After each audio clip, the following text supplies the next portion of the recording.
cover suit.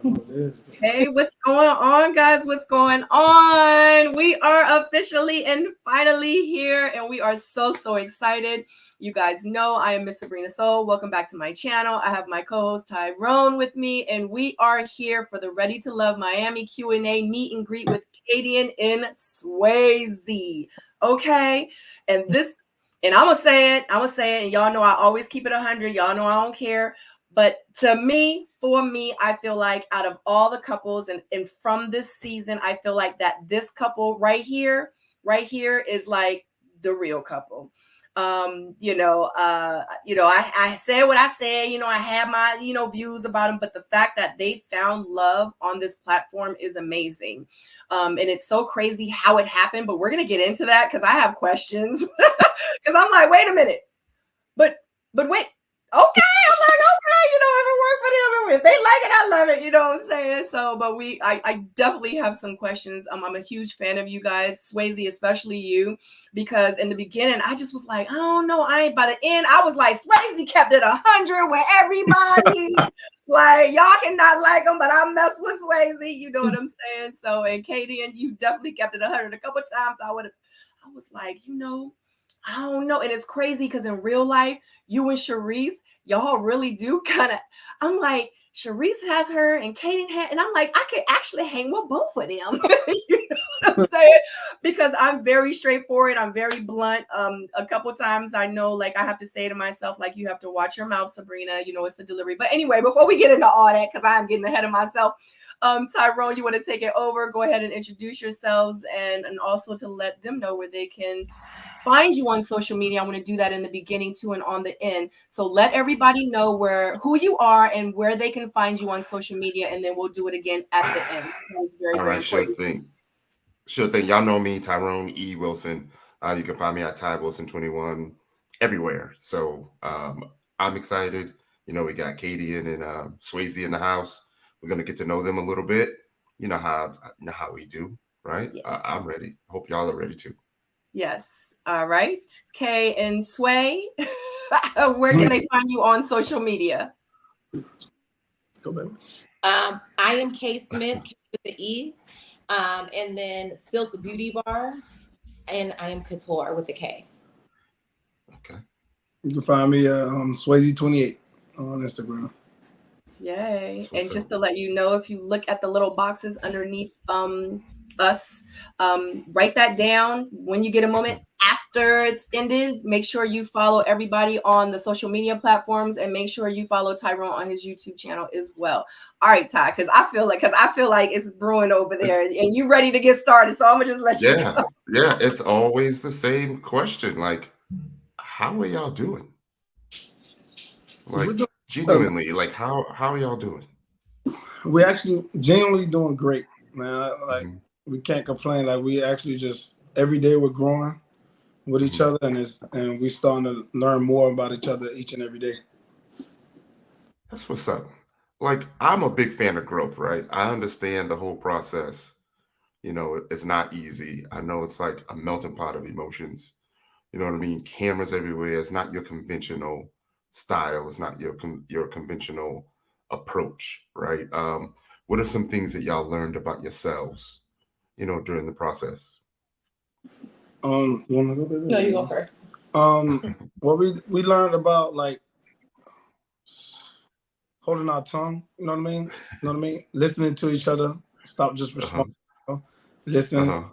Try to explain more in depth, because we both be saying the same thing, but in different ways. And just like attitude on both aspects, because I don't want to be told what to do. Nobody don't want to be talked to any kind of way. So, and when you're dealing with two alpha people used to having their own stuff and everybody, and we both got our stuff together, it's hard for someone just to listen to the other. So, like, you know what I mean? Learn how to respect each other and listen to what each other have to say before we respond. I got you. For me, on a personal level, one of the things that I've learned is that I see things from my perspective.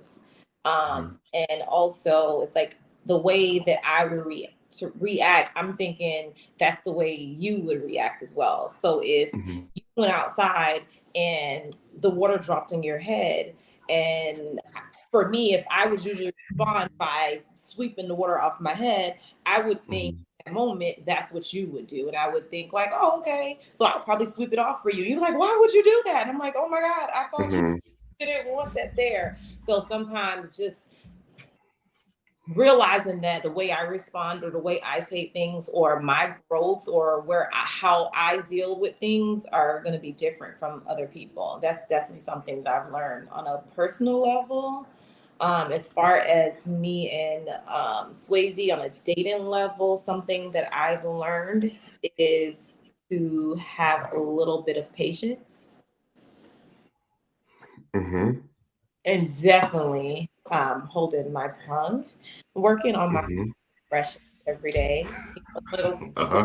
Vocalizing it, I'm thinking I'm still responding. It's something we did. It happened for us today. We were at the gas station. It's just like the way he processes things sometimes as a Black isn't the way I'm gonna process it. So just learning like he doesn't mean anything, by it. Okay. So this approach that you have for each other and the changes that you made for each other, was that something that wasn't a consideration in previous relationships? You know what I'm saying? Like, has the approach always been the same prior to this? Not for me, no. Because honestly, I know I get a lot of kickback for saying like I was in an on and off situation for 6 years, but during that time, he's a great guy. But everyone else that I dated, I was just dating for the moment. I wasn't dating with intention. So I think both of us are definitely dating one another with intentions and, learning that it's okay. It's no manual on how to be in a perfect relationship.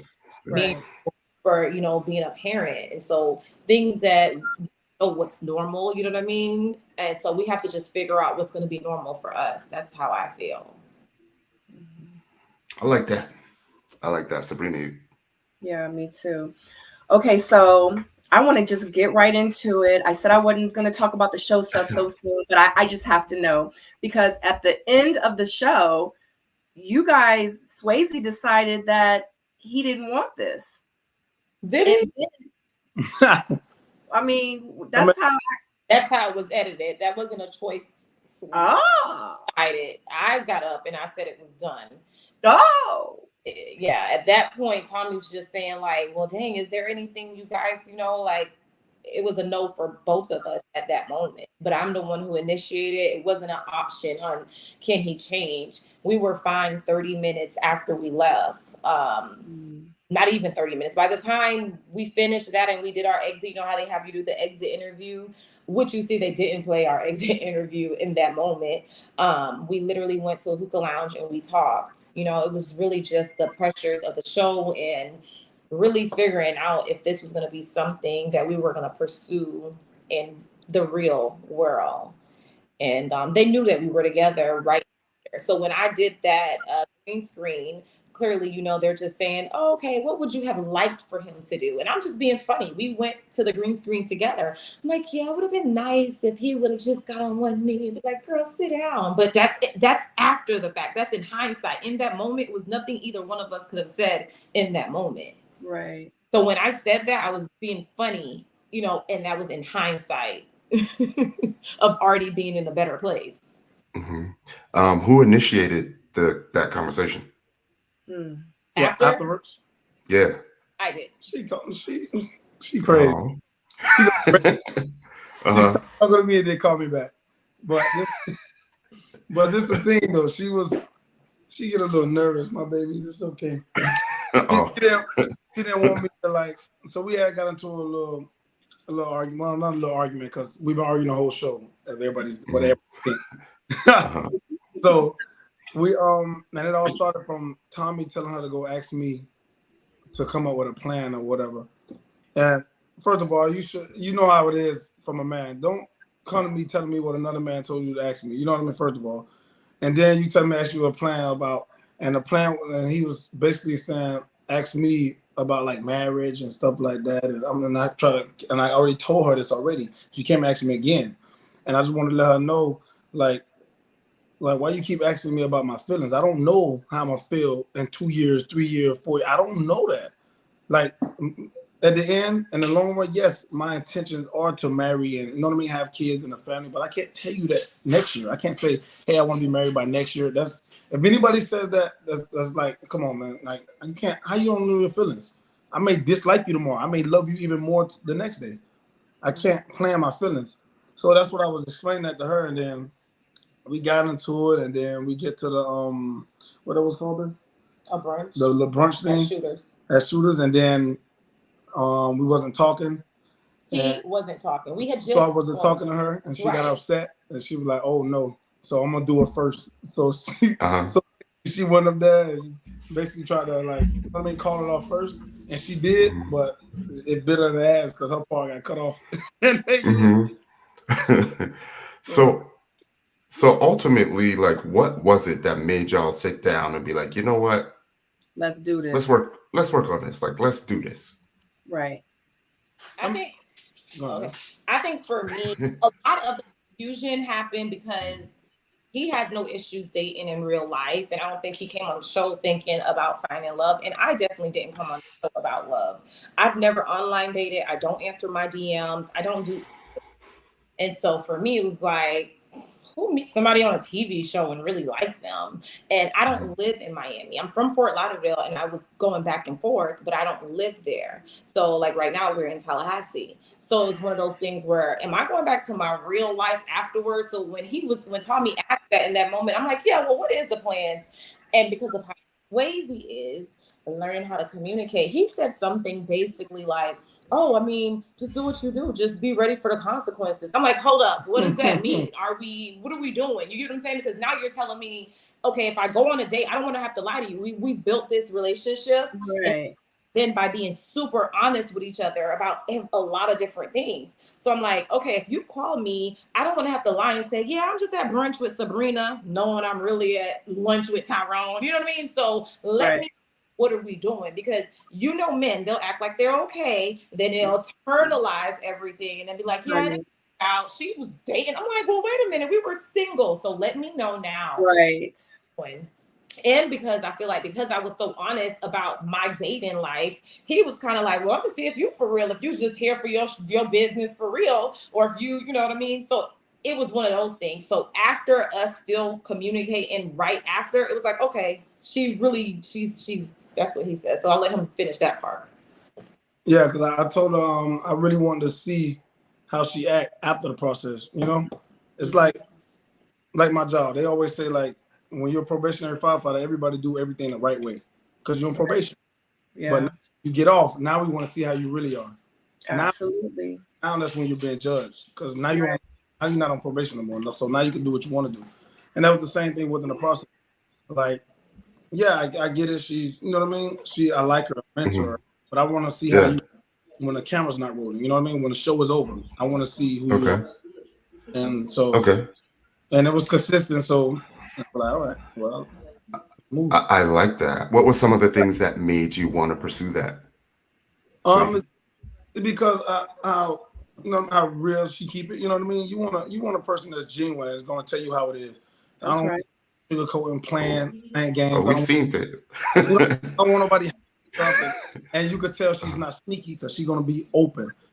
A person that's going to tell you tab bits of things, they're not open. They're being sneaky.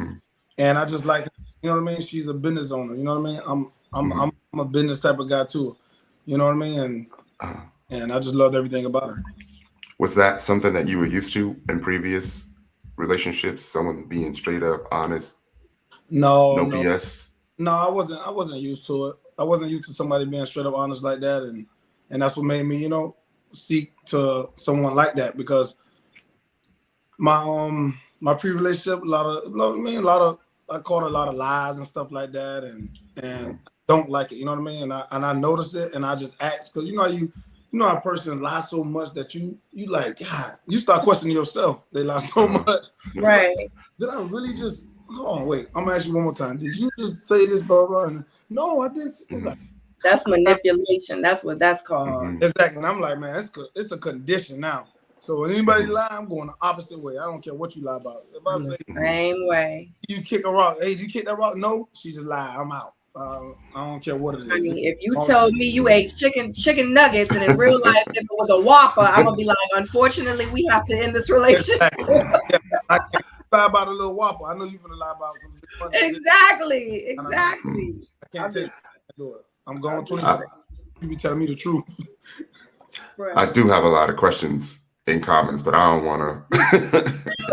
I don't want to take over. Get it going, Tyrone. I know when you get started. Yeah, so like I really genuinely want to know about y'all and how y'all got here. And me too. I'm wondering, like, do you ever think about what makes you you? You know what I mean? Especially when it comes to dating and relationships and your approach to relationships. So I always like to start from childhood, right? And I guess we could start with Kadian this time. Do you feel like your childhood or your upbringing or things that you may have seen, in your parents or in your family, has gotten you to this point or has affected your dating style, your relationship style? Okay, I'll start off with the negative. So the only thing that I have really seen on a negative standpoint with my parents specifically is going to be my mom had 2 kids before my father, and then my dad cheated on my mom, and I have a brother that was a month older than me, and then I have a sister. When we migrated here, my dad was still there, and I have a sister that's younger than me. So they worked through it, not me. She's a better woman than me because I'm definitely not working through that. And all of my aunts and uncles have been married and they stayed in those situations. You know what I mean? We're learned to kind of like seeing that. So I grew up seeing love and marriage, you know what I mean? And I didn't want to ever just be in a relationship or be in a marriage just to be in it because that's what we were doing and the kids and everything. Like I really wanted to have my fairy tale marriage. So I have had like this commitment issue, not like where I can't be committed to one person. Just when it gets really, really serious, I'm like, oh wait, hold on, wait a minute. This is what you want to do. So it's funny when I read comments and people are like, oh my gosh, she wants to be married and have kids. Like, yeah, I could have done that a lot of times. I was the one who was actually always backing and shying away from that because I want it to be forever. Like when I get married, I want it to be forever and not with all of these negative things. Like we can sit and we can argue, we could go through hardship, we could lose a house together, we could downgrade a car, we could maybe go with lights off, food or everything. But I don't want to go through no domestic violence in my marriage. I don't want to go through cheating. I don't want to deal with outside kids. I don't want to deal with, just a gambler, someone who's an alcoholic. Like I'm terrified of that. So that's probably been one of the biggest things that have shaped me relationship wise. Now the pros is growing up and seeing these marriages. I've seen what unity looks like. I was able to see my mom and dad in an affectionate way to where my mom would be cooking and serving my father. Sometimes my dad called my mom Mother Bruce, like Mother Bruce, and slap her butt. Like I was able to see those type of things, going to family functions and them two-stepping and dancing. I've seen that. I've seen my dad fill my mom's gas tank up on Sundays and little things like that. So I've seen the good and I've seen the bad, and I've kind of taken it and made it my own. Okay. I got a follow-up question before I get to Swasey's answer on that. You touched on something and it kind of triggered me. Mm-hmm. And you don't have to answer this, but I know for me, one of the things that had stopped me from pulling the trigger on forever is because, one, like you mentioned, like I wanted it to be forever, but 2, it was my faith or lack thereof. How is that for you? When you say faith, are you speaking from a faith standpoint or your faith in that relationship? I'm trying not to get too religious with it, but like faith is like belief in the absence of evidence. Like, and that could be faith in a relationship, faith that things can go well, years from now. Yeah, I will say I am definitely more pessimistic. I don't think Swasey that because the other day we were in Orlando for Halloween, and I was just having a moment, like I really love the space that we're in. And I love the fact of like really being in this relationship. And I was laying on his chest and I was like, baby, regardless if this lasts for 5 seconds, 5 minutes, or 50 years, I'm just happy to have had this moment. And then for him, he's thinking like, why are you even thinking about an end?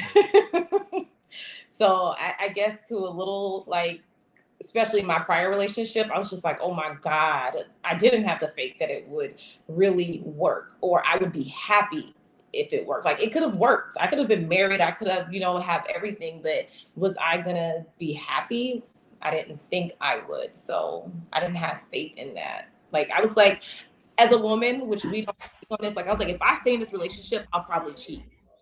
And not in a sexual way, cheating, wanting that validation, wanting that affection, that love. Like I would probably be at a bar, you're sitting there, we would just talk. And now I realize that you come to the bar every Friday, and now we're coming, hanging out, talking at the bar every Friday. Never have sex, probably never even have each other's number. But in my mind, that's still building a emotional and or mental connection. I get it. I get it. I understand. Swasey, the question is about how do you feel your childhood and things you may have seen affect your approach to dating? Well, my childhood, it kind of helped me a lot because I grew up like in a split household. So I had my mom and dad was high school sweethearts, and they ended up having me in 12th grade. And basically, like my whole family went to Carol City Senior High School. My cousins, my dad had 7 brothers and sisters. There's a lot of us. I met a lot of them, And after my mom and dad had me in 12th grade, once they graduated, my dad went off to college and played football, and him and my mom, I guess, didn't work well. So they ended up splitting up, and then that's when my mom got with my stepdad, who she'd been with since I was 2 years old, and he just recently passed away about 2 years ago or a year ago. And my dad married his wife, who he'd been with since I was 2. So, and being on both sides, I was able to go to my dad's house, be with his wife, and be with my mom and her husband. And I just learned a lot because I pay attention, I learn from other people's mistakes. I watch, and I have an attentive ear. I listen how my mom talked to him and how he talked to my mom, and vice versa with my dad and his wife. And I just never seen disrespect. I never heard or seen my daddy cheat. Never heard or seen my mom cheat, stepdad, stepmom, neither or. So I think that's what helps me. That will help me with growing up. Like I could play. I could be a player. I could play all day. I could talk to 1,000 girls. I'm down for that. But if I have a girlfriend, I have a girlfriend. I'm not gonna step out. That ain't how I roll. I'd rather just split it up and just let you know, because I have morals. I got characteristics that I live by. And if I'm gonna do what I'm gonna do, I'd rather just do it without hiding. I don't want to be hiding my phone, and I can't do that. That's annoying to me. I like to be comfortable. You know what I mean? I don't want to be going somewhere and then I gotta hide. Oh, baby, let's go this way because it's a girl I'm talking to or somebody. You know what I mean? I want to be comfortable. So when somebody can say, "Oh, y'all talked to me," you didn't. Not while I'm talking to her. I guarantee you that. You know what I mean? So I ain't gotta worry about that. That's annoying. Nobody want to live like that. And I just always was raised like that. I see my mom like that and my dad, and that's just something I go by. And I think that has just helped me growing up in a relationship. It actually hurts me sometimes, I guess, because like my ex, she cheated on me and stuff like that, but ain't nothing I can do about that. I'm still gonna live by my morals and characteristics. Oh, Dang, that's funny. Y'all laughing like I see. No, it's not. No, listen, it's not funny at all. Like the dude that I call my that I call my dad has been there since I was two, and I've seen 20 years of dedication from my dad. Yeah. So I get it. I also don't like, I'm pretty sure y'all may have seen my approach. Like it's just too tiring, Yeah. No, he means that in a good way. Yeah. You want me to keep going? No, well, yes, but you need to hold on because Yeah. you have some questions. So I have a bunch of questions started that I'm gonna go ahead and try to ask as many as I can before we let Tyrone get back into it. But Nichelle would like to know, what is your favorite thing about each other? Go, baby. In what way? So it's different things, right? So I would say some of my top things are that I love the fact that we could grow together. You know, I was born in 87. He was born in 88, even though it was late 88. I love the fact that we could grow. So I love that notion of going through our pains and understanding, or even when we're driving and listening to music and be able to relate and everything is similar. So I love that. I love that we can have such a great time. Like, we literally have a great time. But even in that moment, even him as a man steps back to have real life conversations. So like yesterday, he planned a whole day of jet skiing. As we're jet skiing, he's like, babe, let's go look at some of these houses. And he's like, oh, which one do you like? Oh, this is that. How much you think this house costs? We have to, what kind of business stuff can we do to kind of really make that? Da, da, da, da. So I love it. We can have fun, but we're also still thinking about building and doing things like that. I love the way, honestly speaking, I never wanted to, being that I've seen the things that happen in my family dynamics, I didn't want to have someone with the outside child, but just seeing the way that he connects with his daughter and the relationship and just how hard he goes in that way, that's super, super attractive to me, because that's important. Because like Tyrone was saying, that faith, we know everything is 50-50. You can't say for sure me and this person are going to be together and raise this kid till they're 18. And be happy and in a happy place. You know what I mean? So for me, it's just like super important that if I have someone and I do decide to have a child, that regardless of whatever, that we'll be able to co-parent well. That's really important for me, because I grew up in such a blended family. So even though that whole situation happened with my mom, I joke that I want to say in 2019, my aunt, who migrated 23 of us here to the United States from Jamaica, we threw her this birthday party. And at the birthday party, it's my mom, my dad, my brother that my dad had that's a month older than me, his mom, my sister, and her mom at my mom's sister's birthday dinner. You know what I'm saying? So I'm used to a structured family, regardless of whatever the situation was. My mom actually filed for my brother and sister who aren't biologically hers, and that was it before her time. It happened during them dating. So I grew up in such a blended family, and if I seen that work, it's like, it's no reason why you and someone else that have been totally done before me. So I want that. I want to have a blended family. I want to be able to do that if him and I don't work out, like how he's just said with his parents. Like, he was able to still go to different homes and still have that sense of family. So that's really important to me. So seeing how he is with that, that's cool. That's some of the stuff. Food is like one of the things that we like about each other. Even though he works out and he'll say I make him eat bad, but it's really him too. Like, in the house, grab a Rice Krispie treat. I'm like, yeah, I bought that because I knew you would like it. Like, make me eat bad, I'm telling you. But they were in the cupboard. He didn't have to eat that. That's right. I'll be on point. She ain't force it down your throat. But she's buying it. If she don't buy it, if I was single, I will not be eating none of that. Because I know what's gonna happen. He is a muncher and a sweet muncher at night. And then I did buy healthiest granola in there. And so he'll wake up, or not wake up, but in the middle of the night, he's like, I'm hungry. You got something sweet? So I'm like, let me just make sure I have this in here for him. A couple of things, exactly. What about you, Swasey? What's some or one of your favorite things that you like about each other? I like how family oriented she is. Just like she reiterated, like, she's, you know what I mean? She blends well with my mom, my sisters. They could just kick it. Like, she, like the other day she came in town, I told her behind to go ahead and go to the house, call me when she get there or whatever. And I'm sitting there getting my truck washed, and I'm like, she ain't called me yet. She up in the house with my mom and sister. I'm just sitting there talking, chilling, and he would let me know. And you know what I mean? But that's important. I want somebody that could be able to get along with my mom, my that's right, sister, my family. And she went with me one time to take I take my daughter school shopping every year, like, and buy her school stuff. And I was getting I was going to get something else for her, and she went with my daughter and took her to get something else, you know. Yeah. She came back all happy, and, you know, she let her pick her stuff out. And, you know, I mean, every man should want something like that, you know what I mean, when it comes to their child and family. And I just like how she treat me, how she is around the house, you know. She gonna make sure I eat.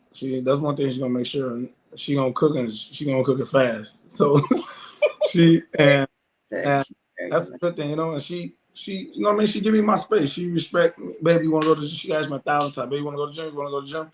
Like, baby, you know what I mean? You wanna eat, what you wanna eat? You gotta be like, chill. You know what I mean? But I like that, you know what I mean? Because and when we travel, you know what I mean, we respect each other wants and needs when we traveling, what you want to do, what I want to do, and we just come into a blended decision. Right. I love that. Oh, hello. Oh, okay. Golly, y'all froze for a second. Okay. Valencia would like to know, being a firefighter, how do you handle the female attention that Swasey probably receives? For me, I don't know. I've never had that issue. I feel like we both created a safe place, and I've spent the block a couple of times.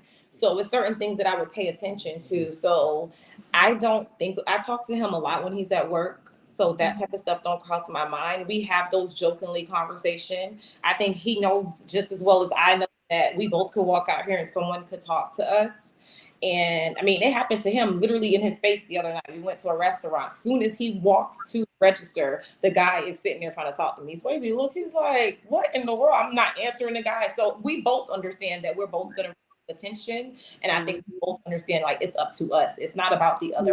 Exactly. And the reason that I was so annoyed is that during filming, which you guys know we're not supposed to be together, out of the 6 weeks, starting on to the second week, we were together every day, all night, except 4 days.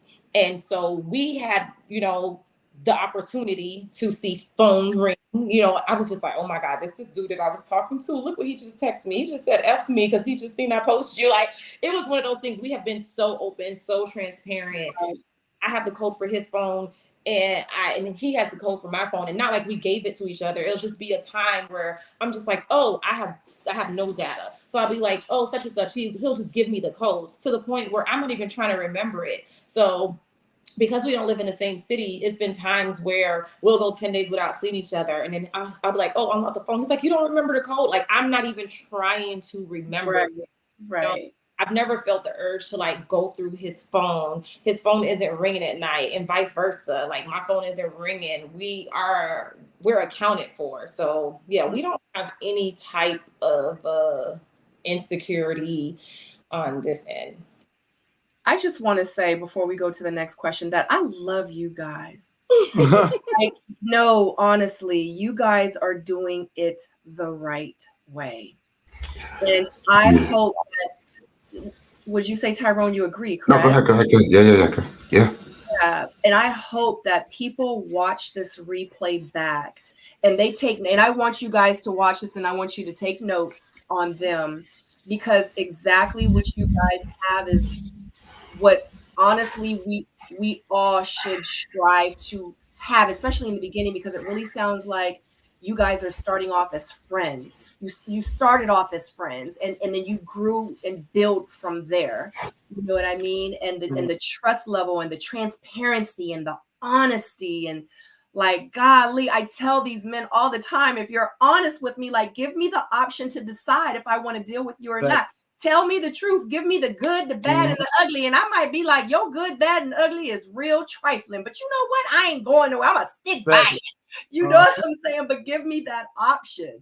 You know, so I just want to say kudos to you guys. I want to give you your flowers now, because I think y'all are amazing. I love to hear it. And I'm loving you, and I'm loving everything that you guys are dishing out, because there's a lot of people that need to really see this. And because my channel has turned into more like a dating channel, that this is a very healthy relationship. And just to reiterate on that, like, some men not used to certain things, you know. Now, I'm not saying now all my life, you know what I mean, people been hollering at me. I have done well for myself, you know what I mean, growing up and everything as well. But, you know, I played football before this too, playing at the University of Miami. the same thing, you know. And you just being humble, and like I'm always thanking God, being humble, and just knowing I could have been in another position. And I'm just not taking everything that comes to me. You know what I mean? Like people take anything easily coming to them. That ain't, there's nothing good coming out of that, you know?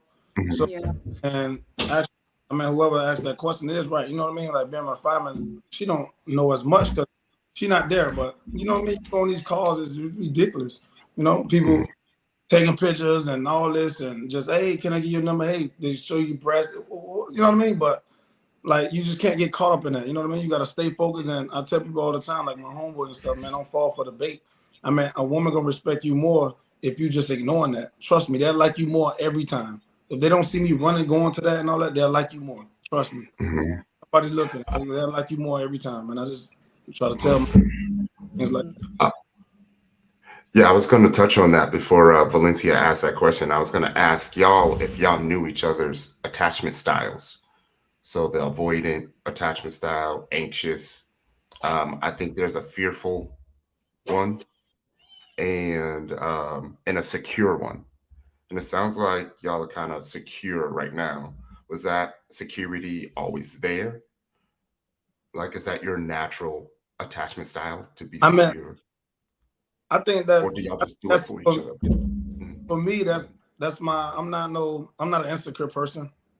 I'm not, even though my past relationship I've been cheated on. You know what I mean? That could change a person. It still doesn't change me because it's not fair for her, for me to be a certain way just because that happened to me. You know what I mean? So I try to, you know what I mean, as much as possible, be back to normal. You know what I mean? And just you don't want to be insecure. You don't want to run somebody away from your insecurities. So like we do have each other phone, all that. But I don't care. I'm not looking through her phone. I'm not doing that. I'm not looking through her phone. I don't do that. Now, you never know. One day I may just say, you know what? Let me look through it. If you know what I mean, if I'm feeling some type of way, or you know what I mean, but I don't do that. That's not what I'm here to do. I'm not trying to look for anything. But you know what I mean? I do respect her. She respect my space, but we don't, you know what I mean? I don't think she hide anything. Or I'm hiding anything. I'm pretty sure if she felt like I hide something, she gonna look through that phone. Oh yeah. She gonna scan through. If she don't scan, I would have been all up and through there. I was checking recent, deleted. I'm gonna save the pictures. I'm trying to see. I mean, I've done that. Like, it's so funny. Like when I was in college, before the evolution of phones, I still remember when your phone had the Nokia and you had the battery in there and SIM cards, and you know that Nokia used to power up, and I used to literally know how to get out of the bed without having the weight shift off the mattress. Like, you can't get up too fast. Like, you have to put one leg and do all of that. Then I used to go to his side of the apartment, and then take his phone, take the SIM card out, put it in my phone, and when it boots up and it makes that noise, muffle it. Like, I did all of that. I dated a whole athlete, so I understand that. So that's what I'm saying. When I'm saying I'm in a safe space, that's not what I'm used to. So I pay attention. I dated a lot of guys that lived a player lifestyle. And so I did all of that, hanging out with them, doing this, doing that, whatever, just having fun. So I get what that is. So I pay attention to certain things. So yeah, when I say I'm in a safe place, I genuinely mean it. I'm not just saying that, because we would have already had, like I was telling him, but I'm crazy and I've been crazy in past relationships or situationships, but not that crazy. It's just like, I just want to know, get me to the point. Are we doing this or not? But, you know, slashing tires and stuff like that, no. But yelling and arguing, yeah, I've done that. Someone asked, did we know each other? I want to say that we did not know each other prior to the show. Swasey and I could both attest that the show helped us because it forced us to deal with each other every single day.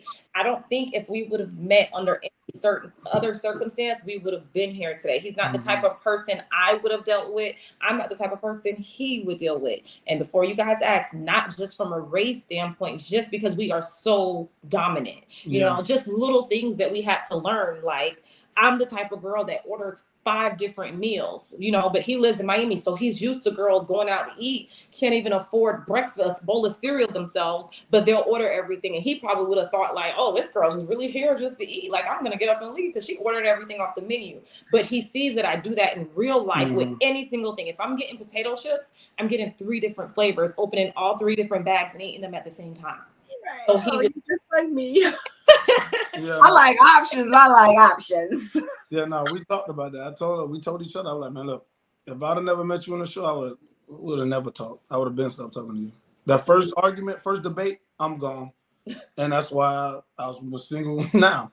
Because every time we debate, I'm out. Like, I'm not, especially for something so little or something, I'm out. There's no point, I'm out. And you know what I mean? It actually helped during the process because, you know what I mean? We're stuck on the show. And you know what I mean? You say a couple things and then you end up seeing each other and you just end up talking about it. So that did help. Yeah. And it puts you guys in a position to learn each other's ways when those situations like that, they arise. You know what I mean? Because that's one thing that Tyrone said about one of the castmates on the show.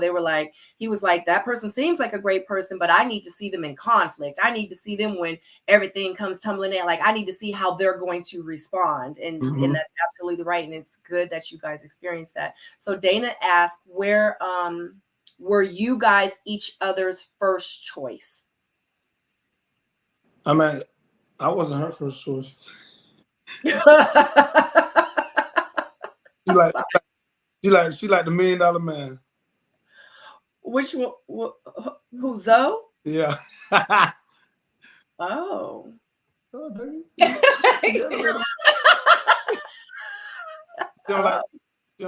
She ain't like me because I'm young Thundercat. I like a young player. You know how they say. Everybody say, he player, look at him, he player. And you know what's funny? Because y'all are only a year apart. I remember like watching the show and it didn't dawn on me, but everybody was like, Swasey, he liked them older women. That's why he with Kadian.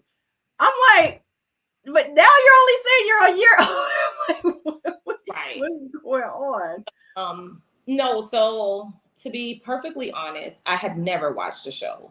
Even I never watched the show. I learned about the show from my friends who did put a ring on it, and I met some of the producers and they reached out to them and asked me, you know, they'll ask like, oh, da da da da.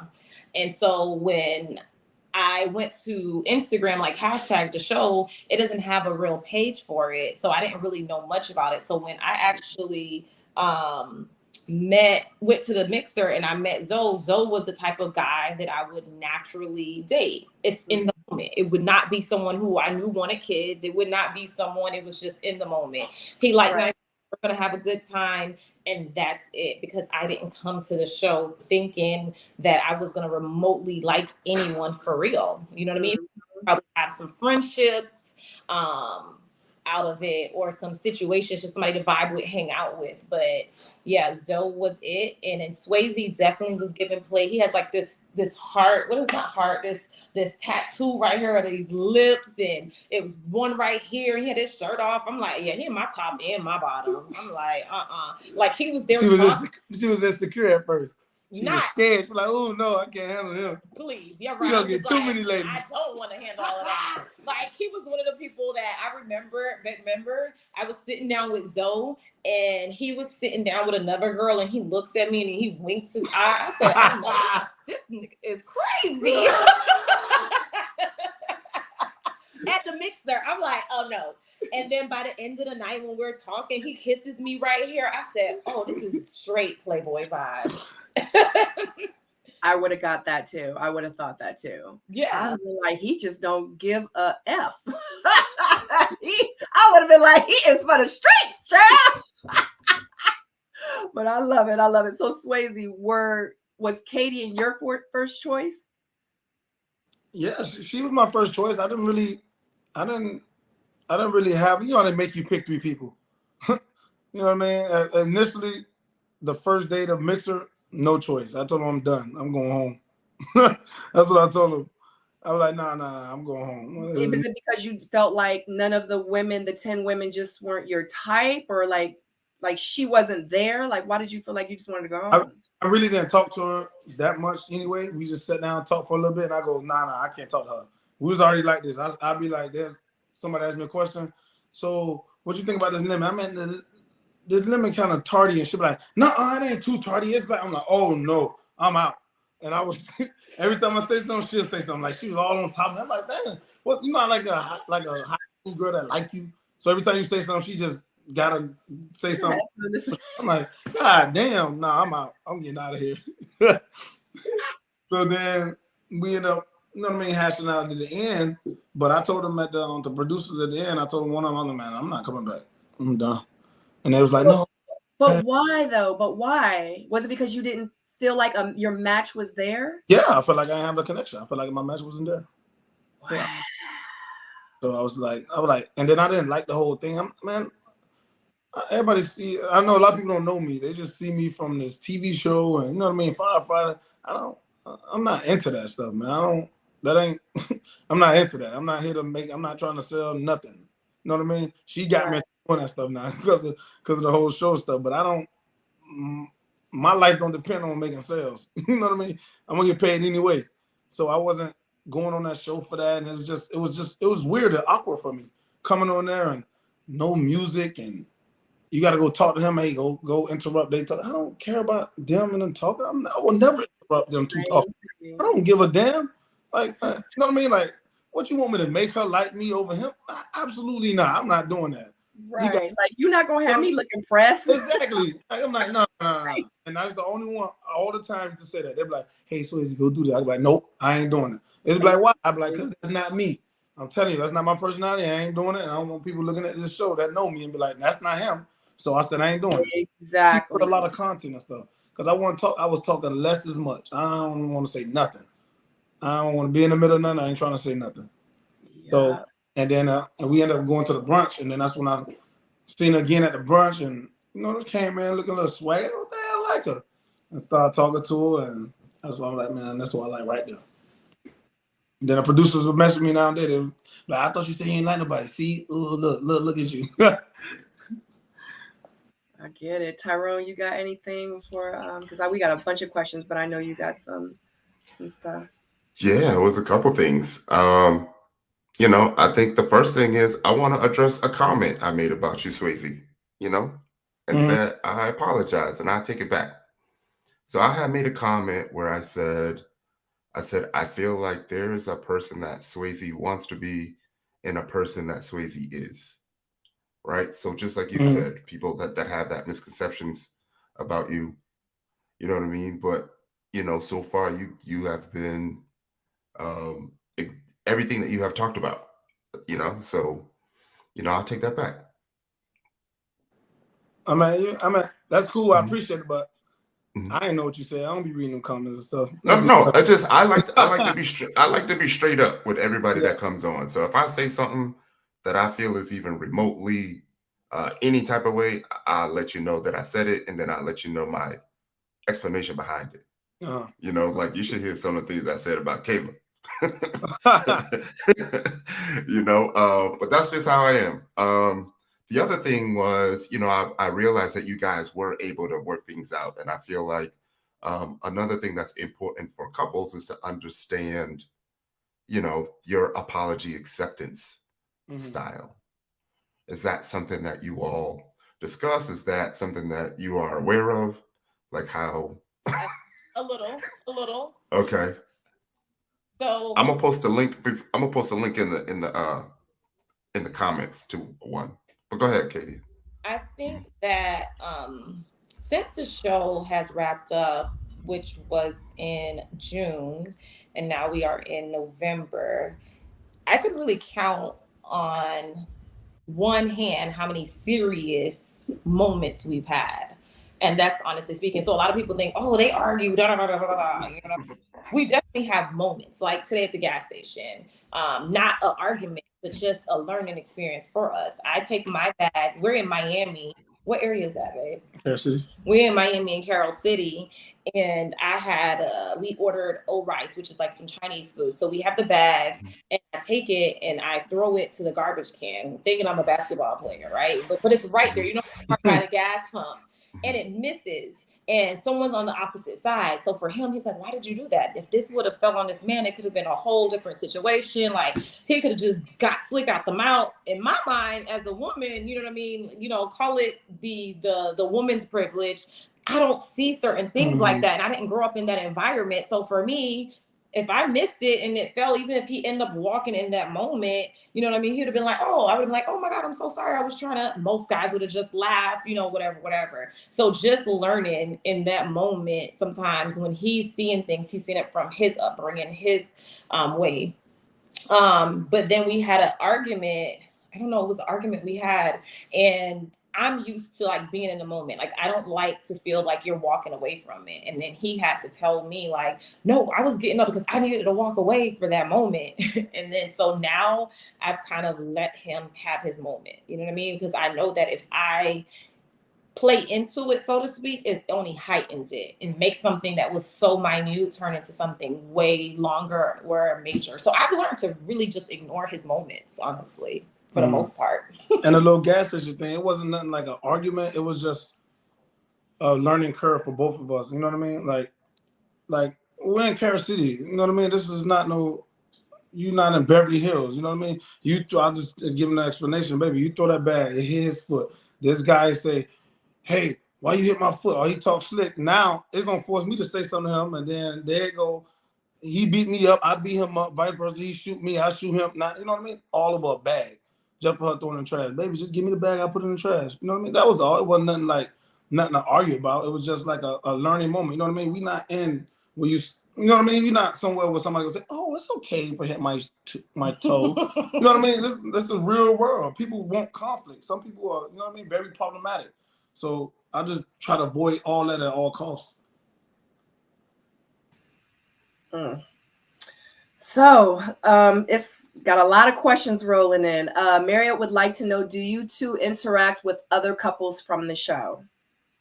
What other couples? Babe, stop being stupid. Next question. They want to know, Simplicity Digital wants to know, do y'all miss the USA flea market? You don't know what that is. That's the flea market that I asked you about, remember? I said, baby, wasn't this a flea market? Now it's a plaza? No, that's not a USA. Oh, USA okay. on 79th. That's in the city.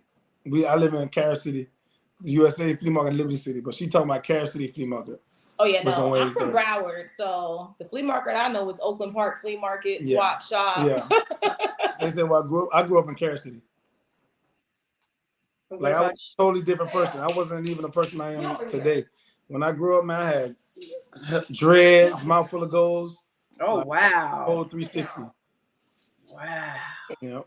Whole 360. You're gonna have to post a picture for us. I did a whole thing. I was so but like, don't do it.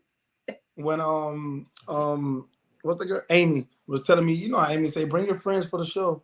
I go, Amy. They didn't have the same producers. Oh, okay. Well, the lady Amy was like, hey, I want you to bring your childhood friend for the show. I go, Amy, my childhood friends can't come on the show. I promise you that. and she didn't believe me. I go, Amy, no, I'm dead serious. My childhood friends cannot come on the show. I'm telling you right now. I go, you want to call my childhood friend right now here in prison? You want to call him? I go, you want to call my other child friend right now here in prison too for murder? I go, you want to talk to them? I go, Amy, they're not coming on no show. I'm not bringing nobody on this show. You know what I mean? They're gonna be on there talking crazy. I'm not doing that. Right. You know, I'm not doing that. And so that's why I ended up having to bring someone at my previous job. You know what I mean? Not trying to try that. But right? I brought my boy Ish because you know what I mean? Oh, honey, the ladies was loving him. Good dude. Right? They was loving him. Valencia would like to know, do you guys ever plan on moving out of Florida? No. His job. No, we won't move out of Florida, but probably when I retire, I'll probably get some properties and stuff elsewhere. You know what I mean? Start doing stuff like she said, like a restaurant in Jamaica or something like that. Good stuff. You know what I mean? We'll start doing some business. Get little tiki's up there in Tulum or something. We'll make some money. I love it. I love to hear it. And when y'all do that, y'all need to let me know so y'all can go on my other podcast called The Missing Link, and then we could talk about that. Okay. So instead of me saying Swasey is a Capricorn because Kay is a Taurus, what are you guys' sign, just to let everybody know? I'm a Sagittarius. Yeah, she said already I'm a Taurus. The person though. Yeah. Okay. Next question, Panamanian 100 would like to know, are you guys in love now? What? Of course. Baby, give me a kiss, girl. Yeah, of course. They want to know, how old is your daughter? Because you did bring your daughter up. My daughter's 8. Okay. What is the biggest lesson from your past relationships, both of you? My biggest lesson is to go with your gut instinct. What you see in the beginning, that's what it's gonna be. I got a lot of, I seen it after the fact of comments, because I was saying like I was in this 10-year relationship and he was not a sugar daddy. He was literally 2 years older than me. He's born in 85. But we grew together. Like when I met him, he had a Honda. We grew, like I had a business before he even had a business type thingy. But I knew who he was, and I still just thought things were going to change. He was a great guy, but we just didn't match. The chemistry, it just wasn't there. You know what I mean? So that was it. And I thought that things would change, or I started to think that maybe the expectations that I had were unrealistic. And funny enough, I just was telling his sister this. So many times when we aren't given 100% of ourselves, we literally will make excuses. So I'm like, well, you know what? It's okay if this didn't pan out that way, if he didn't do it this way, because I know that I've been doing this. So it's like a constant reset, because I wasn't giving it my all. What'd you learn, babe? What? Yeah. What I learned from my past relationship is, we talked about it, the same thing, noticing things early in the beginning, and also be careful what you say. You know what I mean? Words you can't take back. And I learned that, you know what I mean, being respectful towards each other, you know what I mean, and just talking first. And I learned that walking away, relaxing first, you know what I mean? Because you say things that you can't get back, you know? And you don't want to say things that hurt somebody's feeling, you know what I mean? You don't never want to call each other out, their names and stuff like that. And you know what I mean? It's just being respectful towards each other. Right, exactly. Last one before I turn it over to Tyrone. Tiffany would like to know, so we do, obviously, because you've discussed it with us, how you guys handle conflict, but what was the biggest hiccup that you guys have had so far? The biggest one?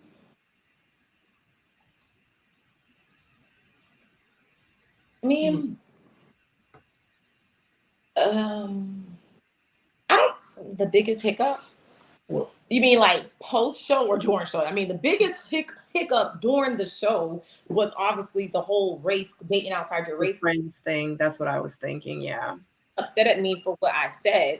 And I definitely didn't say he didn't date Black women. I just was saying, oh, I'm not your type. Like, just from him saying like, oh, he dated a girl and she would iron his socks and this and that. I'm like, well, I'm submissive, but I'm not that submissive or whatever. And just, basically just poking fun, but not on a, he don't date Black women or anything like that. And he, from what I took from it, he wasn't really upset about the conversation. It was just more of, he thought I should have stepped in and told my friend, like, okay, stop. But in my mind, I was just doing what production said. They literally stopped in the middle and said, hey, we need a red flag. And I was just like, okay, that would be my red flag. And they told her like, yeah, we're trying to get to the bottom. We're trying to, this is going to be the hard stuff. So, I really didn't know how this was going to even pan out. And even during a part when he remembers, I stood up during and I went to the restroom and I told the producer, like, yeah, this is too much. But I probably should have just said that there, which was funny because I never gave the producers any type of kickback. Like I was there, I never complained. They didn't have to wait on me for stuff. I wasn't the one arguing and fussing about anything production wise, other than make sure y'all have some food for me. That was it. So had I known, like I said, I was just so naive. Even when the producers come, they're like, oh, this isn't this type of show. We're talking about Black love, this and that. I was really naive about certain things. Had I known, I would have done a lot of things differently. Honey, you speaking for all of us right now. All right, Tyrone, it's on you. Yeah, I was going to ask, how has the additional exposure from the show affected you all? And is there a comment or a post that y'all have seen that has stood out to you that you may want to address? I mean, it's a lot of comments. I'm not gonna say they stand out. Some have a little bit of truth. So you know what I mean? When you have strangers saying certain things, you're like, okay, you know what I mean? Like we have a good sex life. So when I see comments on Twitter and they're like, oh, all they have in common is sex, I'm like, well, we do have a good sex life. I think that is definitely important in a relationship, but that's not all we have. You know, when people say, oh, Swasey don't know how to articulate himself or this and that, or they probably don't communicate, you know, I'm like, yeah, we have moments, you know, where we don't communicate well, just like anyone else, because you're dealing with another person, you know what I mean? So you think about it, but I don't feel like I eternalize it and put it into our relationship or into us. I get more frustrated because I'm like, how did you get that from that? Like, are you that slow? Like, how did you get that? Like, that's what I'm trying to figure out. Like, okay, you came up with that from that. Okay. Nothing that I want to clear up. What about you? I mean, like a lot of people say on the show, though, they said I don't talk enough. I run from my problems, things like that, which is funny. But I mean, I get it, because they only could go by what they see. You know, it's not their fault. You know what I mean? They're viewers, and that's what they see. But I'm the type of person. I'm there for her. I'm not there for the show. You know what I mean? And I get it. I'm on a show, so I guess I'm supposed to put on the show. But I'm not gonna put on the show. I'm not a circus. I'm not a clown in a circus. You know what I mean? I'm not gonna be saying anything, you know what I mean, out of pocket and just trying to get views. And when me and her was having conversations, I was getting upset at her because we had these conversations behind doors, and then you come ask me again on TV, and I'm like, what are you talking about? No, I'm not answering that question. You ask me again, you know what I mean? So it's just things like that, which, I mean, I should have an answer, I guess, because it's a show, you know what I mean? I was a part of the show, so I need to give viewers something to view. But other than that, that's it for the most part. Other stuff, I don't pay attention. How are y'all handling the additional exposure? I mean, I'm handling it pretty well. I think she handling it as well as also. It's like, again, this is not the first time, you know, I've been a part of something. I mean, again, playing football, I got way more exposure than this, you know, and it's just I'm so used to doing that. I'm so used to being a part of something where you can't reply to certain things because you don't just affect you. It affect your family, affect your organization, it affect everything. You know what I mean? So I was just so used to that, and that's just how I always been. You know what I mean? Growing up, like that's just what it was. Like my dad teaching me, hey, you can't say to certain things to people. You can't do this because the first thing, what you do, son, because my dad also coached at the University of Miami, and he used to always tell me growing up, don't do nothing stupid. Because as soon as you do something, they're going to say, Andrew Swasey's son, blah, blah, blah, University of Miami. And then growing up, the same thing, you know? So I never was able to post stuff on Twitter because the student code of conduct used to be watching our pages and flagging us. So when we post something, they flag us and tell us, hey, you can't post this. And same thing now with my job. I can't post anything I want to post. I can't just get on there and talk about religion, politics. I can't do that. You know what I mean? It'll affect me in my job. My job will, you know what I mean? It'll be some consequences down towards me if I was to do something like that. And so I just always try to avoid that anyway. Well, you guys know I just say whatever. She say whatever. Right, me too. So I get it. I don't have consequences like him. You know what I mean? Like I don't have anyone. I'm still a business owner, so in certain regards, certain boundaries I'm not gonna cross. You know what I mean? But as far as responding to some of the negative comments, oh yeah, I definitely will. The positive things, I'm not gonna lie, sometimes it does get a little bit creepy. I'm like, baby, this person just keeps on liking and writing, and I'm like, this is kind of creepy. But yeah. I think I seen someone asked about going to FAMU. I'm like a honorary FAMUan, but I went to Florida State University. So I'm here in Tallahassee, and yeah. So I'm used, just like he is, I'm kind of used to certain people being a business owner and being at my business. I'm used to going out. Like, oh my God, people wouldn't even call me Cave. People were calling me Couture. They thought my name was Couture for the longest, just my business. You go to the club, I'm like, oh, I'm Couture's in the building, like that type of thing. So yeah, it's not. Swasey, you guys know I was changing my hair. Went to the Bridgerton experience in Atlanta. Someone stopped him in line. We were in Walmart the other day. A lady came up and was like, yeah, he gets definitely recognized a lot. At work, people station, like all the time. Like it's all the time. Every time you talk about the U, I like you more and more. I grew up in Marathon until the 4th grade. Oh, okay. So in the Keys, also I was a big fan of the U. Another question that I have is there a scene or anything that had happened on the show that we didn't see that you would have liked to have been shown? The only thing that we were just like, why didn't they show it? Like after the whole blow up with the whole Friends date, and it looked like he walked out even though he didn't. Because someone just asked about that too. You had a meeting with Sharice's friend. Someone just asked that. They didn't even make the update. So when I met his friend, that wasn't our first time talking or meeting up or anything like that. But of course, did you have to say, yeah, this is the first time Kay and I have seen each other in the argument, even though we were already past that, you know. But it would have been nice. But I get why. I guess they couldn't show that we resolve our conflict and not every moment was bad between us. That would have been, you know what I mean, to have that part. Another thing, I don't want to focus on like the negative, but I do want to ask, are there any regrets about your connection not showing up like on the screen and on the couch and at the beach towards the end? He wishes that we had that moment. I mean, yeah, I told her had a moment at the end because she was just being so nervous and over there crying and want to be the first one to say something. Crying. Wiping. I was wiping that sweat. It was hot. You know, I was not playing.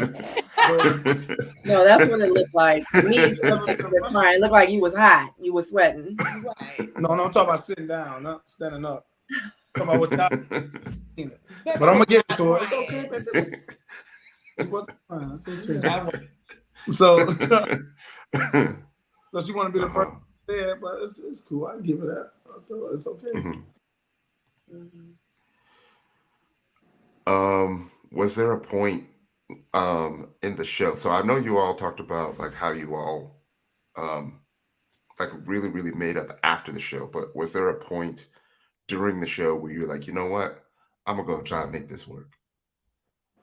And do you feel like that's something that we saw on screen as well? Because I feel like at that date with the bow and arrow thing, I was kind of caught by surprise. I was like, uh-oh, I think I see something there. Yeah, no. So what do y'all think? Yeah, we've been connecting from the entire time. It just wasn't, you know what I mean? It wasn't showed on TV as much, but it just showed our disagreement. Right. Okay. So, yeah, even at the it was just a way to build up. Like by that time when you see us at the archery date, we're literally have this like funness to us. When he said, "Oh, you miss me," and I'm like, "Nope." It's just our banter, you know, like messing with each other. We talk together every day, all day at that point. You know what I mean? We literally went after that date and hung out till like 2:00 in the morning, knowing that we had to get up for filming at 10, 11 o'clock the next day type thing. That was our usual for us.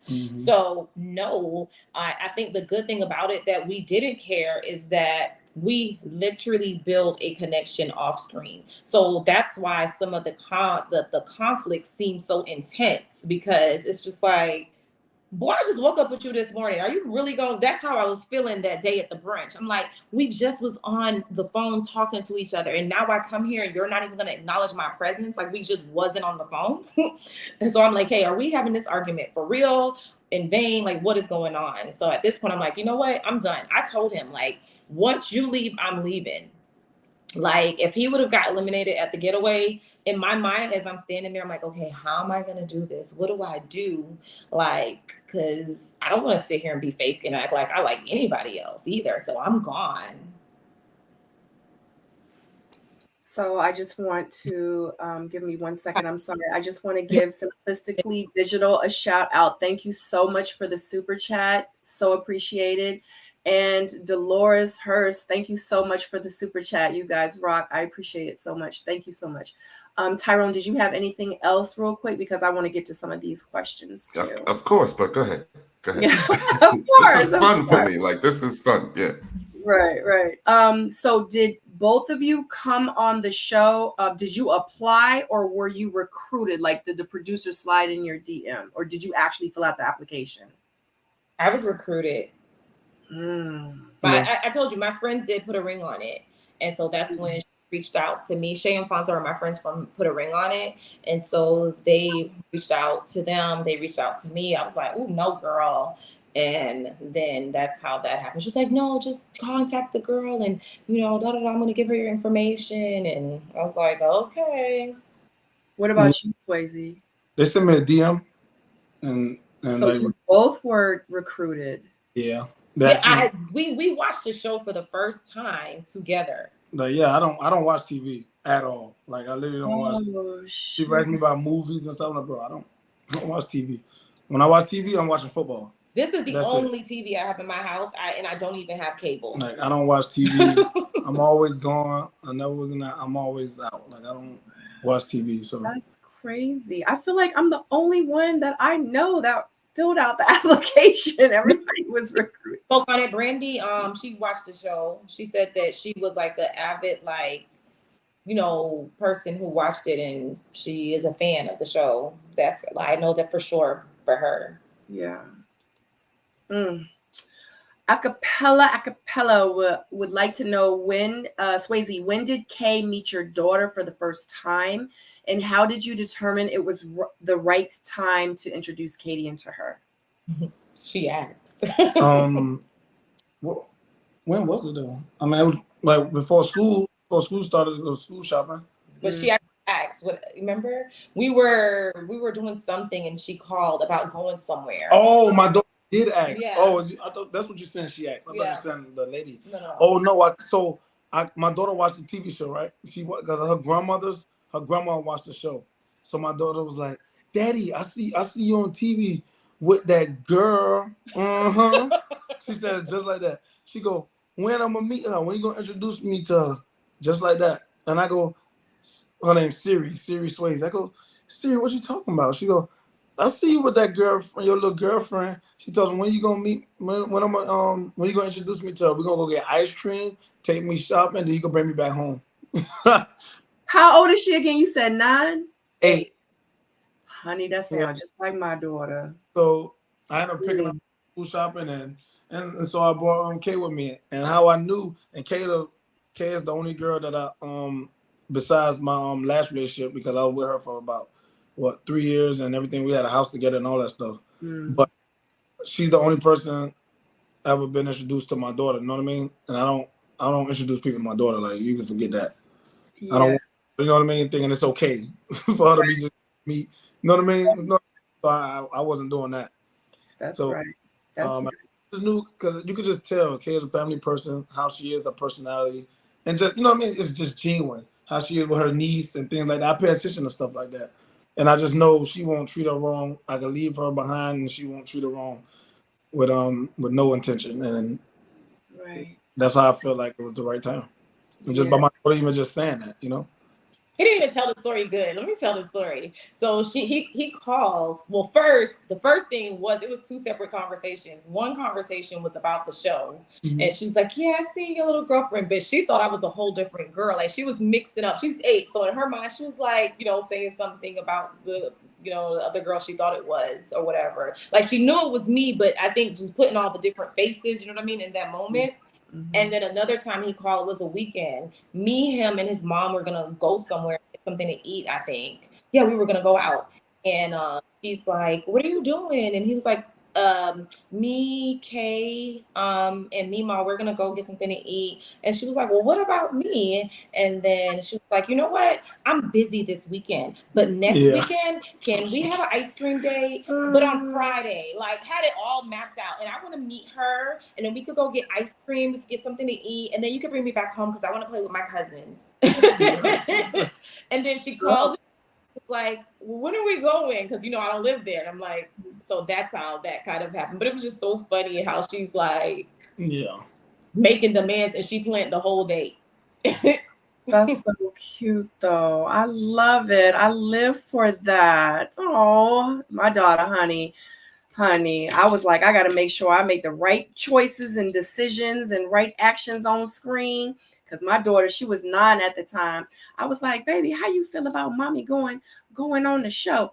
She said, you could go on the show, but don't be kissing nobody. I was like, oh, if y'all watch my season, y'all notice I ain't kissing nobody.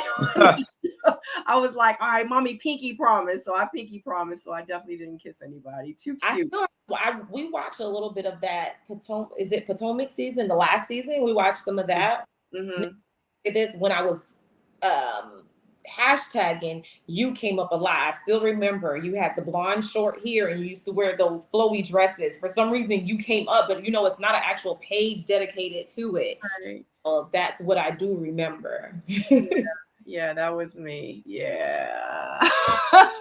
my story was a little different because and it's so crazy because I thought that America was gonna like hate me for real because of the decision that I made, because I, you know, made the right decision for me. I was like, screw the show, you know what I'm saying? So that's why I'm so glad that you guys, and that was some of the questions that I had too, like, because once y'all decided to end, it was like when we were on the show, they were strict with us.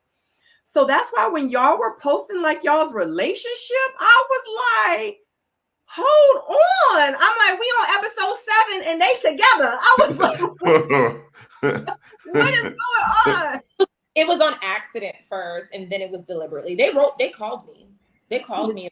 Mm-hmm. And they told you to take it down, right? And then I said, tell me where, like, oh yeah, I went there. Like, because I'm going to do that. Tell me, what did I do? Because you're not, it's about being, I feel like they want to have that intimidation factor. And I'm like, no, I'm not giving away the ending because clearly that's not how we end. We didn't end together. I said, I'm not giving away any show in the episode. I was like, it was a point when I said, yeah, I'm going to tell our love story because on next episode, unfortunately, you won't see something like that. And then I'm like, yeah, but you guys had already aired the trailer for the next episode. Like I posted on that Monday. That clearly means that you guys had already aired that we're getting into this argument on Friday. But yeah, and I was like, you know what? We're on the phone. I actually merged Swasey in on the phone because when they called me, I was like, I'm busy. I was busy, and I called back and I was like, yeah, they called me. And I'm gonna call you when they called me back. When I called them back, and so when he's calling, he's reading the thing over and over. He's going through every single post. I'm like, no, tell me where this is that. I was like, you know what? Why don't you do this? Because go through it again.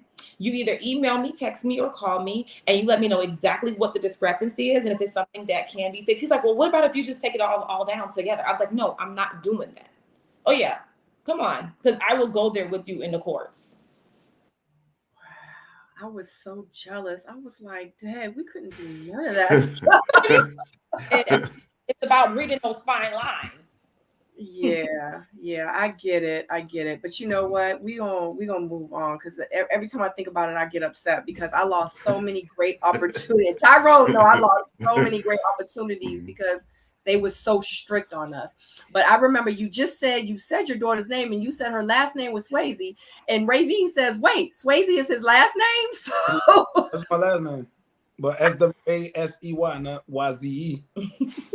Yeah, and I think a lot of people think it's YZE because for a long time I was spelling it YZE, and I didn't know y'all social media or anything. And then when I finally saw it, I was like, wait a minute, it's Swasey, not Swasey. I was like, oh shoot, I was wrong the whole time. But yeah, so everybody Swasey. Do you want to let everybody know what your first name is? First name Andrew. Oh, do you call Swasey or do you call him Andrew, Kadian? Most of the time, Swasey. Some days when I'm talking to him, Andrew, either being funny or being serious. My parents call him Andrew. They do not call him Swasey at all. Unless I know my mom did one time, and we like, oh yeah, she meant that because she actually called you Swasey. Me and him travel a lot, and my mom was like, "Do Swasey even have a job?" Yes. I think I would work. Yeah, because you only work like probably 4 days out the week, right? 8 days out the month. I work 9 days out the month. So I get a week off every month, and then and how it works, I can have people work for me with my vacation days. I could take like 3 months off at a time if I really wanted to. You know what I mean? But I just don't, because I love my job. I love going to work. So so a lot of overtime and stuff like that. But so her mom was like, do we even work? Like, she don't believe I work because I'm always gone. Right. So she didn't believe me. That's crazy. So this is not a question, but Jay made this comment, and I started and I wanted to say it out loud because I think this is a great comment. Jay says that, and shout out to Jay, she is a soulmate. I hope this shows Black men that Black women with strong personalities are an asset to have. Kadian is a strong, beautiful Black woman who also caters to her man and gives him room to be himself. So I just wanted to say that out loud. I'm giving you guys the flowers because I think that, yeah, absolutely. Like that was everybody. And it was so funny because people think like, oh my God, it was like Swasey blink twice if you're being held captive by Katie. And I'm like, I don't have to hold no man captive. Well, speaking of that, they want to know, do you cook ackee, saltfish, callaloo, plantains? You know what I mean? I do cook everything, but I don't like ackee. But yeah. Cook. And like, even on the show, they was trying to like, when it was like, who do you want to get off? And you know how you do your votes? Everybody was like voting for her to be off or whatever. Like, everybody was voting for her to be off, except I think it was LJ. You know what I mean? It's pretty cool. And then that's what I told him. I go, man, look, man, I like Kadian. So, I mean, she gone, I'm out of here. I'm going to tell you right now, I'm out of here. And somehow they end up doing what they do, and she stayed on the show. And then that's the funny part, because so when I said that, now everybody want to start figuring out, damn, well, why he like her? Now everybody's trying to start figuring out. Now everybody's trying to get to know her a little more, trying to figure out. I'm like, oh, Lord, now everybody don't follow me. Y'all ain't like her. Maybe trying to, you know what I mean? Exactly. That's how it always is. What you about? Because Tyrone looked like he itching. What you about? I was going to ask about relationships that you've gained from the show, or may have lost from the show, or some you don't even care about from the show. Because our cast is pretty cool. I'd say about 85% of us is still cool with each other. And we don't see that from other casts. So it's just trying to get an idea. That's good. We're outsiders. Yeah, we kind of like stay to ourselves for the most part. The reason being is because I think, you know what I mean, me and K are both alike. We keep everything blood raw 100%. No gray area. You either in or you out. You know what I mean? And just watching certain things and certain people do, that draws me away from you. If you come to me and talk about somebody else, I know you'll do the same thing to me. I'm not talking to you. That's not me anyway. I'm not no type of dude to be. No, man, I got a million friends. I got a bunch of friend homeboys and all. I already have that already. You know what I mean? I don't even hang with them. Like, I still go by myself. When I'm in Miami, I normally go to bars by myself. Like, I always do that. That just was me. I go to a club and get a table and be by myself. I may call my cousin every once in a while, but I don't like to be around too many dudes. Too many dudes cause a lot of problems.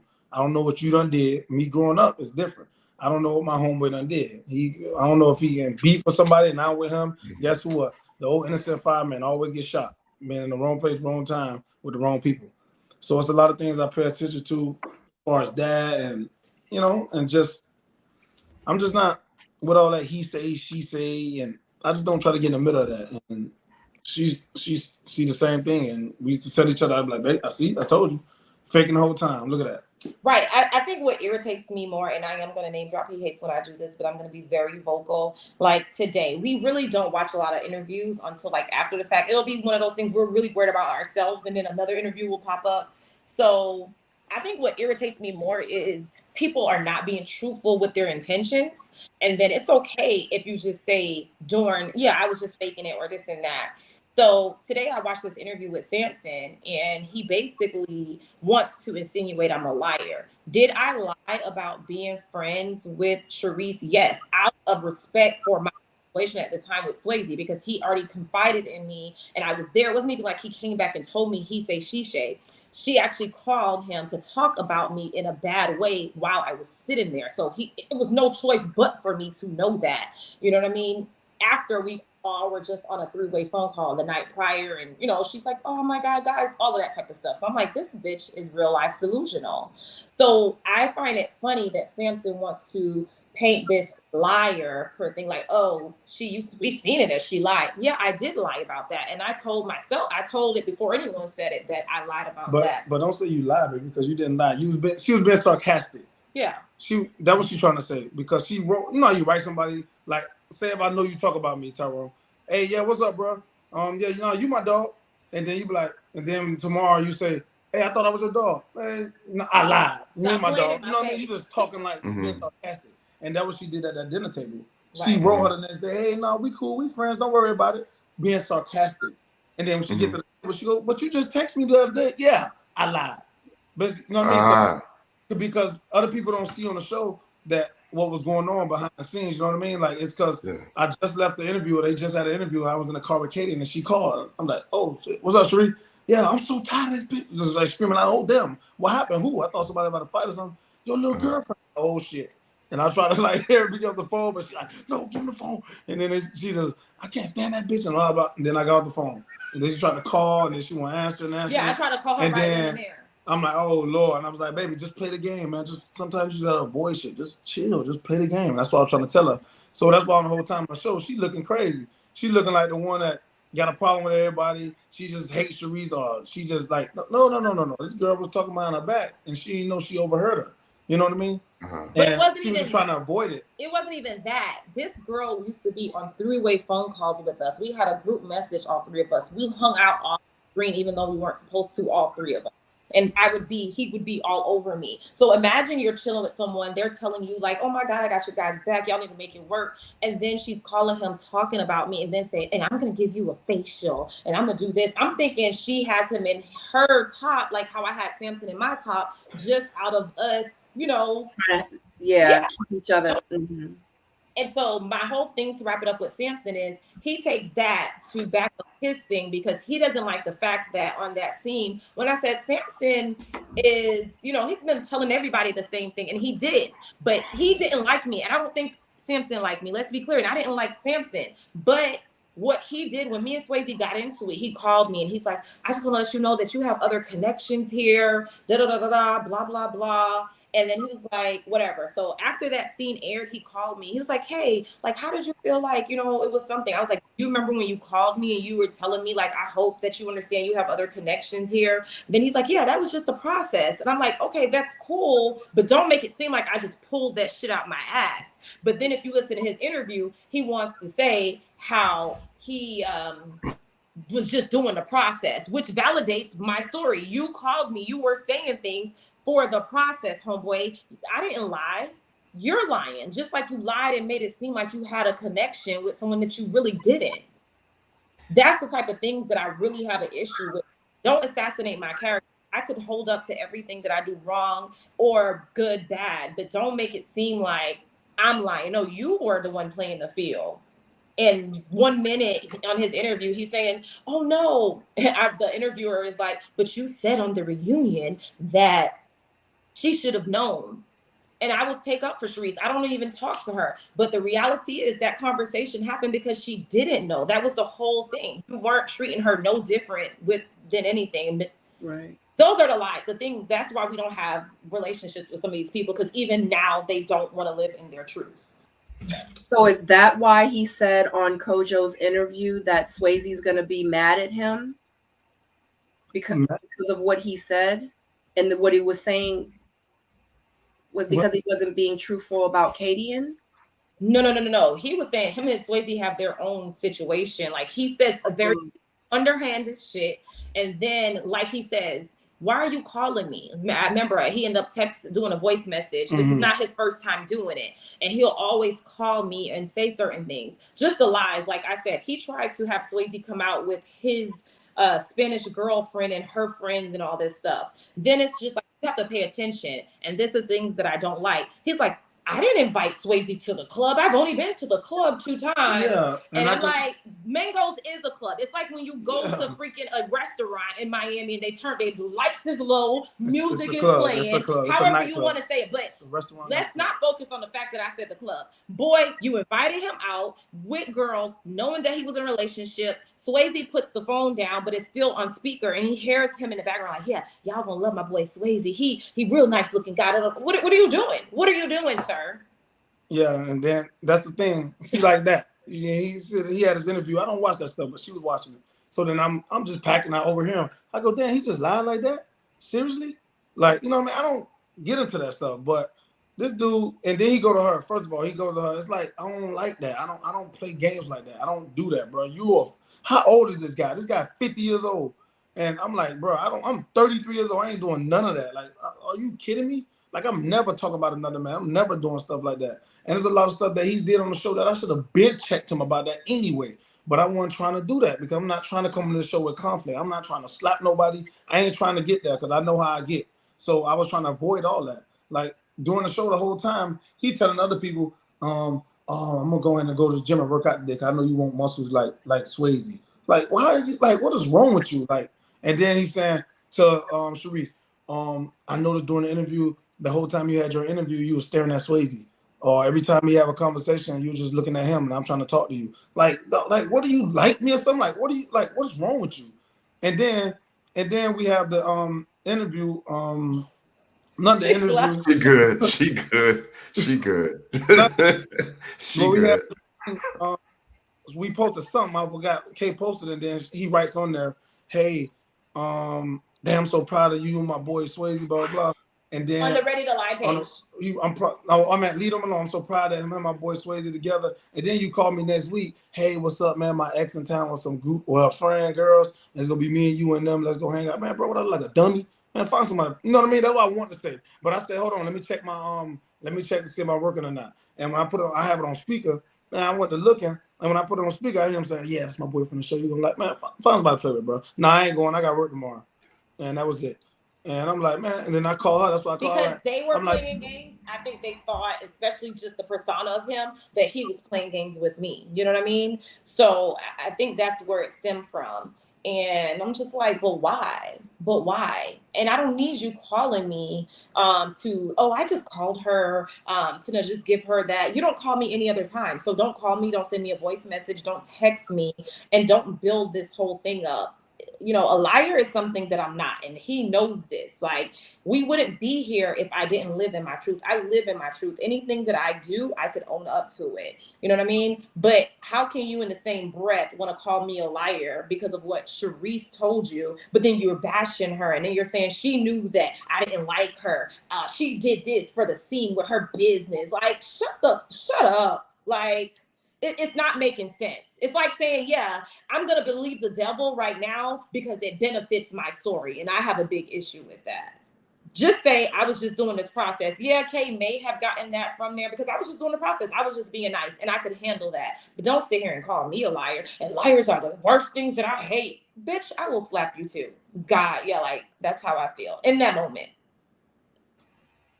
So anyway, the cast, that's what we deal with. We deal with so many different things. LJ is cool, LJ is cool. And I just feel like also being a woman in a relationship, I wouldn't necessarily hang with guys. So I'm not going to go hang with guys. I wouldn't build a relationship with these guys. I'm not going to the club with Justice by myself or things like that. And then I had friends and I still have friends outside of the show, but I'm cool with Jamala. I'm cool with Looney. Dominica hangs with us all the time. Like even when anything, like we've been to her and we don't have to post it. That's another thing. We're not all the time with my castmate, this and that. Like some of that stuff be so fake to me. You understand? Oh my God, I get it. Fake to me. I just don't get it. It's like, have you done anything in your life besides graduate high school or college? Jesus Christ.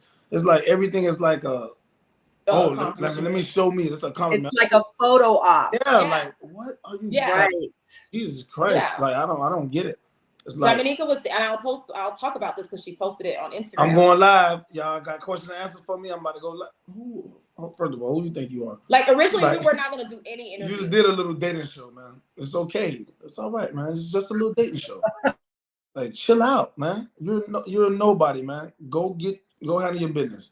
Go get your life together. Like, chill out. That's annoying. I hate people who try to seek attention. That annoys me, and I don't like it. Right, because we are not celebrities. That's what everybody think, though. We really are not. It's like, I got so many questions. Let me say this first. Let me ask you this first. Do you think, because it sounds like to me from what Kadian just said and what you just said, Swasey, do you guys feel like that Samson might be slightly jealous of you guys? Like he was purposely doing things, trying to put you guys in situations to cause conflict?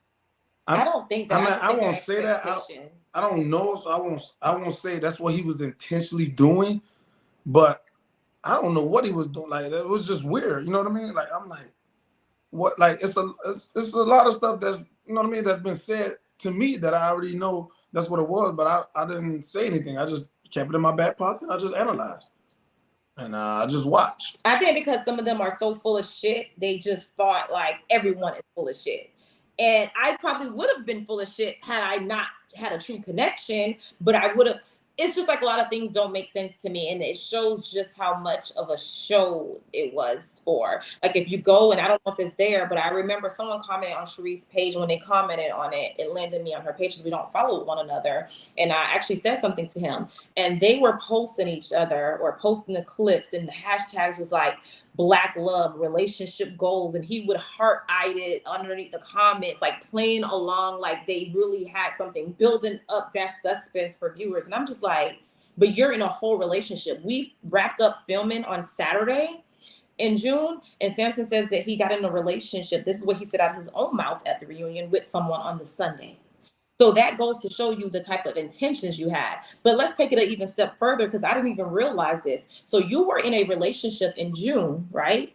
In June, but you were hanging out with your ex-girlfriend in July and invited him out with the ex-girlfriend in July. Those are the type of men we're dealing with. And that's the facts. The facts is he said that he was in a relationship June, because we finished filming the second weekend in June. So that Sunday, he said he was in a relationship.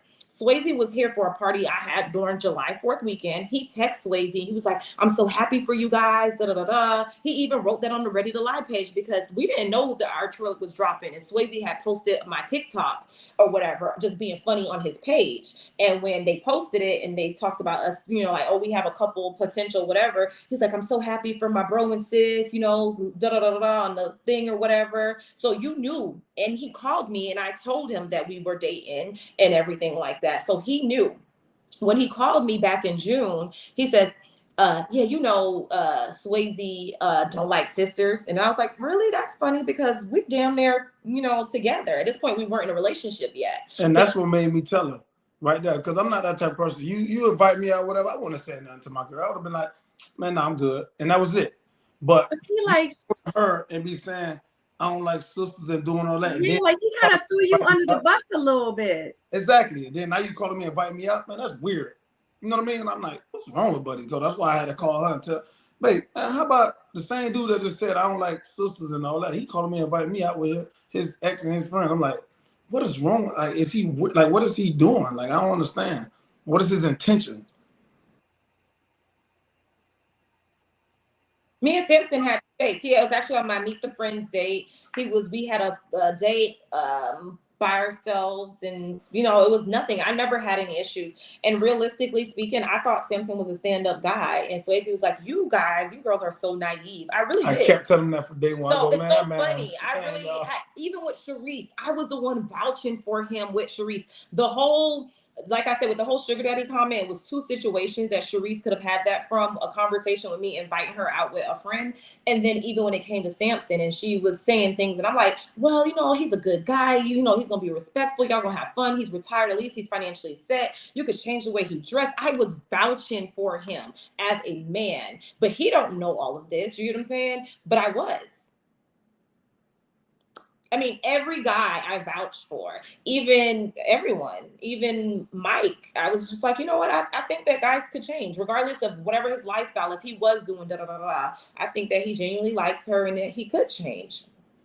But then it's a lot of indiscrepancies with certain things. And then I'm like, okay, never mind. I was rooting for Kayla and Jamala and Randall. I was on the phone walking him through the whole situation to the point it caused friction with me and Kayla because she thought because I was closer to Jamala, I was taking sides. Mm-hmm. You know, it's one of those situations. I didn't have anything negative to say about anyone other than Sharice and even Shakira. I wouldn't have anything negative to say about her had she not done a lot of different things. So when I realized that people are so strategic when the cameras are rolling, it's just like, oh, okay, I get it. You're prim and proper, you know. Oh my God, I'm so hurt. Then when it's not rolling and we're in the vans going to these locations, it's, oh, why do y'all let me in the car with these girls? Take me the hell out of here. That's what I went through right before the dinner. Hence, that's why Jamala asked, like, is the issue with me? Because we didn't know. She literally was like lashed out. So at this point, I'm like, okay, it's making sense. Maybe it is me. So I'm finding it cynical. I'm like, oh, well, is it me? Yeah. She went on a live and she also insinuated that I had sex with Mike. Me and Mike never have a connection ever, but it was a scene where they did a voiceover because I asked Zoe when was the last time he had sex, and they put it with me and Mike, and I was eating the ribs at the archery, and she was doing her live with her counterpart, and he said, and she over there eating them ribs and asking that man when the last time he had sex, like, does it matter? You're not having sex with him. And she says, well, we don't know now, do we? I said, oh, this bitch got life all the way. It's things like that no one sees. So when I'm at the reunion, I'm like, I'm never apologizing to this person, like, ever. They're like, she has no type of no, I don't. Yeah, so so much to unpack. Because we've had quite a few people on, you know, to interview them. And when you hear them say it, it's one thing. And then you see them again, you know, it's totally different. And like Swasey was saying, like, guys know guys, right? So we're in the presence of a guy, like we can see how he move, right? Mm-hmm. You can't really hide from that, you know what I mean? And me personally, I'm just watching it on screen. And another thing that I try not to do is I try not to go to the social media. I try not to look at the other people's posts and all that stuff because I don't want to be swayed about what mm-hmm. I'm seeing and what I'm feeling. Right. When we're doing our reviews and stuff like that. Mm-hmm. Exactly. And there were some like really specific questions we asked to try to get to the truth, you know, with no way that anyone can deny anything, like just straight up asking a question. Mm-hmm. And we've been getting different answers for different people. And I did see the interview last night and it was not good at all. It was not good. Like even get to the point where he asked a man about his sexual preference. Like, I don't even know how or why that is even, you know, a question if we're talking in an interview. You know, if you're interviewing it. Samson asked someone that? Yeah, and it's not the first time. It's not the first time. Because I literally ask him through. I'll be like, okay, let me see what's part. Okay, I hear. Okay, let me go back. I don't necessarily. I'm not that enthralled in other people. Yeah. So, like I said, a lot to unpack. I'm happy y'all was able to open up about that. It's just asking. Then I get blamed. I get this whole I'm a mean girl role. No, I'm not mean, but if I see bullshit, I'm gonna call bullshit out. Exactly. It's another interview with another cast member, and he is saying that, oh yeah, I had experience. I was dating this girl, I dated this, and in my mind, I'm like, how could you have had this experience if you've been with your childhood sweetheart and you've only been divorced for 3 years? Like, it's it's not adding up to me. It's just like certain things like that. That's how I think as a woman. You get what I'm saying? Okay, Yeah. I have a divorce. And these are questions I would ask. So when it asks, it looks like, oh, Kadian is just such this and that. But for me, yeah, this is common sense. Like, and when you're in a relationship, you don't just leave the day. It has to get to that point. Sometimes you'll still be in the same household, not in the same room. Sometimes you're there, but you're not staying there. You might go see at your sister or get another place, like before a divorce is finalized. A divorce don't just happen overnight. So because I asked those hard questions, now it looks like I'm such a mean girl. Like even with the Zoe situation, they didn't show it, but by the third time we interacted, I was like, oh yeah, he definitely has something to hide. So yeah, I'm not gonna play these games. We could play, but I'm not gonna play and act like I'm liking you for real, for real. No.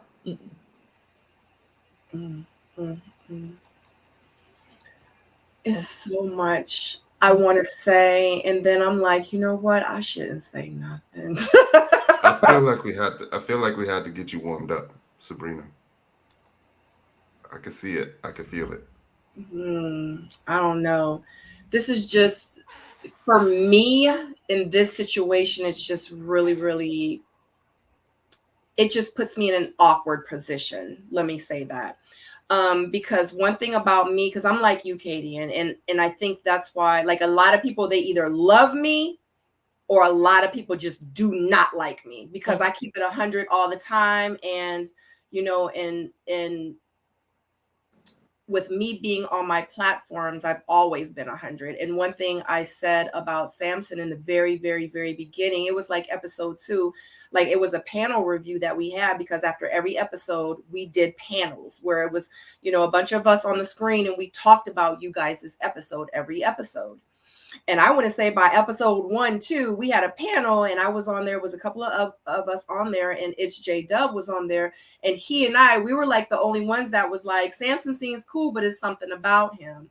It's something about him. I can't put my finger on it, but it's something about him. And everybody was praising him to the point people were like looking at me and J-Dub like, y'all tripping. Y'all just don't know a good man when you see a good man. Yeah. Sabrina must have been hurt so much in her life. She can't even recognize a good man when she see one, because he's obviously a good man. Sabrina's done had so much trauma that she can't recognize an amazing man. And I'm just like, okay, I'll take that, y'all. I'll take that. You know what I'm saying?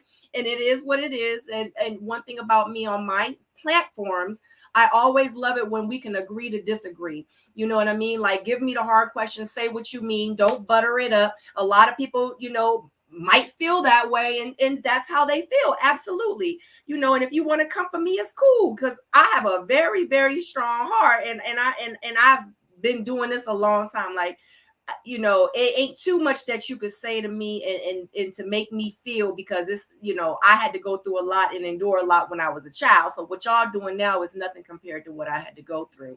So give it to me. So I had a lot of people like go on me because of that. And it's so unfortunate, because that's why I said it's challenging for it. It makes me feel like I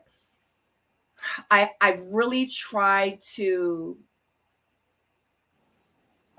give Samson the opportunity to show me differently, and it's just, it has been an unfortunate situation, because everything that I'm hearing and everything that I keep seeing is just reverting back to exactly how I felt on episode 2, and it's just an unfortunate situation, because as much as when the show was aired, he had America in love with him.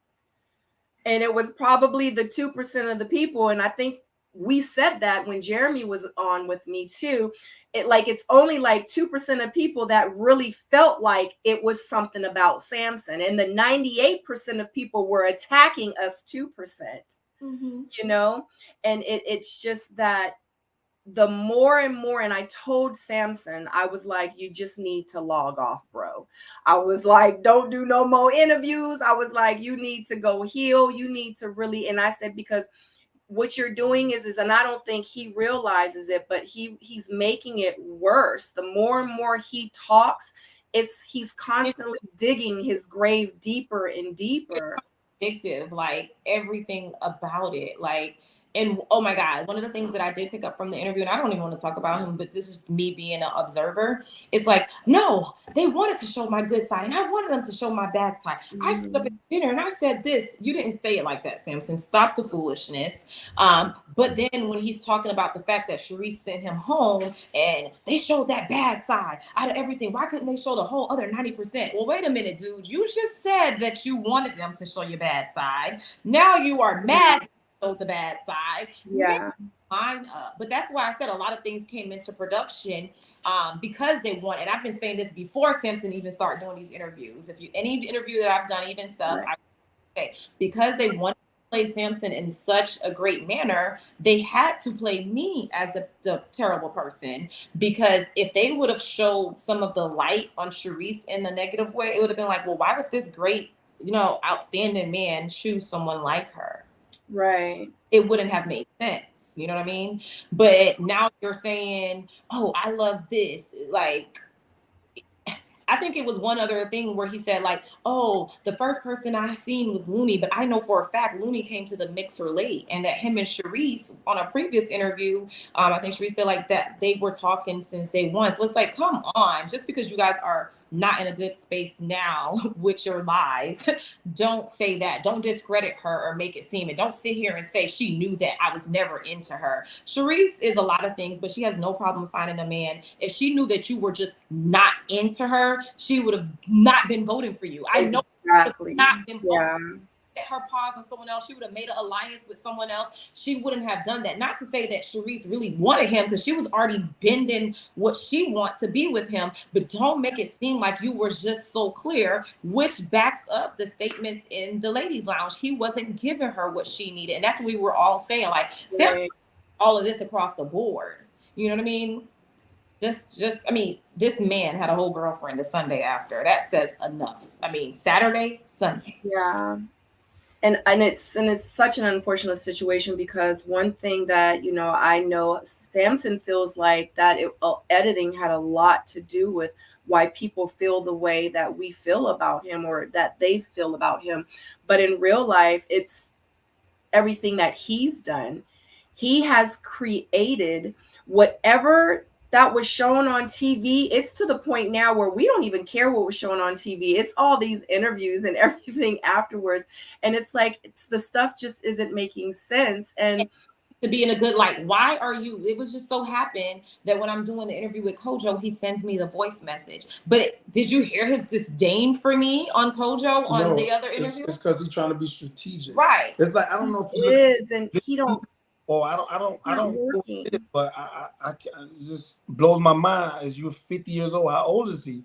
And he's looking for publicity. Like, what are you gonna do with it? Like, I'm so confused. Like, when you look at certain things, I tell her, like, look at Oprah Winfrey Network. When she posts something, guess who makes sure he say something so he get followers? When Carisha posts something, he gonna, hey, black sister, come on, man, bro, that sound fake. Like, come on, hey, black sister, black love. Like, come on, man, stop looking for these. He want to hit these straight PowerPoints to get you recognition, bro. Chill out. Like he is so pro everything. Pro everything. If you don't like me and I'm this liar and you hate liars, why would you text me a voice note? And he did that because you was going live. Like, right. If he had the opportunity, he would write us right now just so we could talk about it more and show it. Before I really called him out. Now when I call him out, now I seem like I just have this, oh my God, a mean spirit, because you get tired of people playing in your face. This wasn't his first time. He'd been new since Labor Day. Since the reunion. Labor Day weekend, he actually called me, hey Kay, I was just hoping, because me and Sway are public servant workers, that me and him could, at least as cast member. But then on his interview, he's like, I'm not begging for friends. I'm like, bro, you don't call me 2 times begging me to talk to him. And text me 2 times, big notes. I can show you, and I blocked them. Bro, get out of here, man. I'm good. Anything to remain in a good light. And I don't just go on. We all have life outside of this. Go on about your life. Yeah. Okay, he was better off not saying. He was better off just ending the show and not saying anything and going about his life, and just because I don't know. It's just so much more that I want to say, but I can't. Comment. It's funny that he would even ask another man if he likes women. Like, no, bro, do you like women? Because if you're so great, why are you even single? Like, something is wrong with you at this point. That's like I ain't that ain't my business. But I told my daddy. So my daddy asked me about the show, right? My daddy, my parents young. My daddy 50. My mom 49, 51. They young. My parents young. Yeah. So my daddy, he goes, Boo. They call me Boo. He go, Boo. Dang, you the youngest on the show. How old are people on the show? And I start telling him. He go, what? And he go, what is wrong with them? Ain't no way I'm gonna be on some dating show that age. And nothing against nobody age, but I'm like, Daddy, that's what I said. If I'm your age, not doing it. Retire, I would not be here. Retire. I'd be somewhere in a private jet flying somewhere. You can forget about that. I'm not gonna be here on no dating show looking for, like, come on, you kidding me? It's just mind blowing. I was lost. Well, I don't think it's nothing wrong with the age. I think it's more so the intentions, like what you're going through. And if that is the intention, just say it. Just say, okay, I came here for this. I played the game. That's it. That's fine. If anyone asks me a question, I can answer it directly. It's not a whole lot of circles. With other people, it's a lot of circles. Yeah. I'm done. Tyrone, you can. I mean, I definitely don't ever want to pile on, right? Me being a mental health advocate, my approach when people are on the show is to have some accountability and to show growth and try to ensure that they either learn something about themselves. And I mostly try to stay with the positive, right? If I ask you something negative, it's to eventually have you see, what was bad about yourself, fix it, and then grow from that. We were really empathetic about the exit. And you know what I mean? Because we know how it is, right?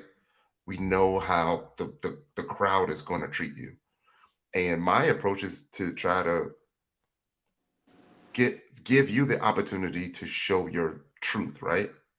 Because however you went out on the show, whatever your truth is, if you're willing to own up to that, the world will love you for that, And it's just unfortunate that it just seems to get worse and worse and worse. Yeah. Yeah. I really just asked a simple question, but I love it though. Seems like we sparked something, and that was good. How's everybody else feeling? Like we always say when we're up here that we're gonna have the Q&A, we're gonna have people, give people the opportunity to meet the guests. But it seems like most everybody they just enjoy themselves just watching. Is that how y'all feel in the audience? Yeah. So there's so much more that I want to say about Samson, but you know what? I'm going to say it to Samson because, as a matter of fact, just to let you guys know, since it is 352 of you watching right now, Samson will be on tomorrow night at 9 p.m. So let's get back to the questions. Oh gosh, Lord have mercy on my soul, Lord. What do you guys do for fun? A lot. I mean, it could be the simplest things. I mean, from just cooking together, traveling, being very active. It could be like a gym. I'm not a gym person, so that will end up being a fun moment for a moment to bond because he'll become my trainer in that moment. I mean, everything that we do together, we thoroughly enjoy. It could be riding in the car and him rapping in moments or singing a song. Like he likes alternative music as well, like certain things. And I'm just looking at him like this weirdo. For us, like singing a song together. I don't know. Sometimes like we're not movie people, but being that we don't live in the same place. And I see someone said, do we plan on living in the same place? Yeah, eventually. If that's where the relationship goes. But sometimes because you're in that long distance relationship, you find yourself always dating, always out the house. So we've had these moments where I'm like, okay, let's just watch a Netflix. Like, what can we watch? So it could be something like that, and talking about it afterwards. What else do we do for fun? We do anything that's fun. Yeah. Okay. Dolores would like to know, are you guys planning on getting married in a couple of years, and when do you want to start a family? Why are you looking at me? Pressure. Swasey would actually start a family before he gets married. Leave it up to Swasey. I'll be pregnant by next year. And it's not nothing like, all right, that's what I want to do. No, it's not. I have no specific order. You know what I mean? We know our intentions. You know what I mean? Me and her are intentionally with each other for the long haul. You know what I mean? It's not coming in here testing them and seeing what we got going on, and you know what I mean, and venture off. You know, because I told her we doing that, we're wasting each other's time. If we're gonna have fun and just date and just enjoy each other, that's cool. We can do that, but let's make that known right from the jump. You know what I mean? Because right now I'm coming all my eggs in one batch, and you should as well. You know what I mean? So we can focus on each other and grow and try to make this last forever, not just playing games. Yeah, absolutely. So do you kind of see yourself, Swasey, asking Kadian to marry you within maybe another year or two? I mean, I won't know the time frame, but I do see myself asking her to marry me. You know what I mean? But so Kadian, that's it. So Kadian is the last one. That's it. Yeah, that's it. I mean, we have intentional conversations. Like, we were just the other day in the jewelry department. He's like, babe, pick out the ring that you would like so I would know. Like, he says certain things like that. Like, that was just on what, Sunday? Yeah. But he's here and be like, oh, I'm gonna ask her within a year, because we've had conversations where it could be next month, you know what I mean? Yeah. Or it could be we get to a place and for whatever reason, it could just be because of business or life. It's just like, hey, maybe this is going to be better to do this after I file this tax. It could be so many different things that we've talked about. So when he says that, just to be a little bit, he's not going to give anybody a date because of that. Right. I get it. But he's definitely speaks on it. Like, he always talks. Like, he's like, babe, when we have our son, he gonna play football, whatever. Like, when we get married, we gonna have the dinners at our house, and we gonna have our traditions and this and that. So that's how he speaks, you know. So that's why when he don't give an answer, I'm totally okay with that, because I know in real life the things that implies that. Right. I mean, he's intentional, and that's amazing, because we as women, that's what we want from our men. You know what I mean? Instead of like, Samson will be on tomorrow. Kay, why would you say, what other couples are Mike and Brandy not together? If so, do you and Swasey hang out with them? No, we don't hang out. We don't hang out with them, and I mean, we don't I don't know know if they're in a relationship. The last time that we were at the reunion, they said they were dating and that it could turn into a relationship. So I don't know if it's in a relationship. And personally, I don't have me and Brandy are fine. I have no problem with Brandy. Me and Mike, it's just certain things like you think about, and I'm like, I don't like how it was said. Me and him had actually had whole different type of confrontations. Like, he's called me a bitch before in my DMs.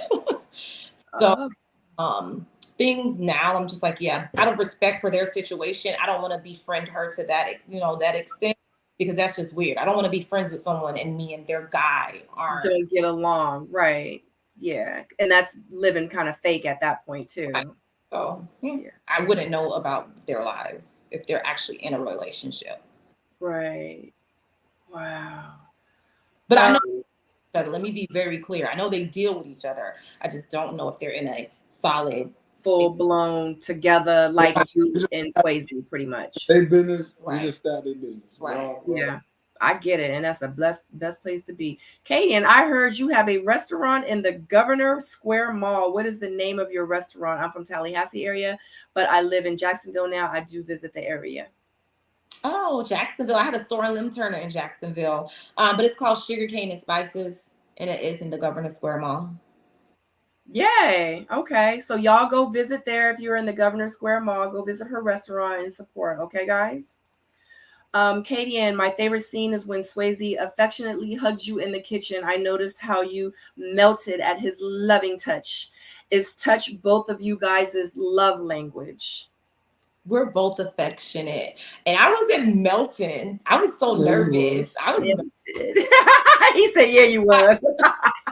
And I do not want to sit here and be this vulnerable, and this does not pan out to be what, you know what I mean? So I'm like, oh my God, stop. Yeah. Yeah. I get it. I get it. So like, he is super affectionate. Like, Swasey will kiss me in front of his mom, and I'm still to the point where I'm like, don't do that, you know? Like, you're not kissing me in front of my mom and dad. Like, don't do that.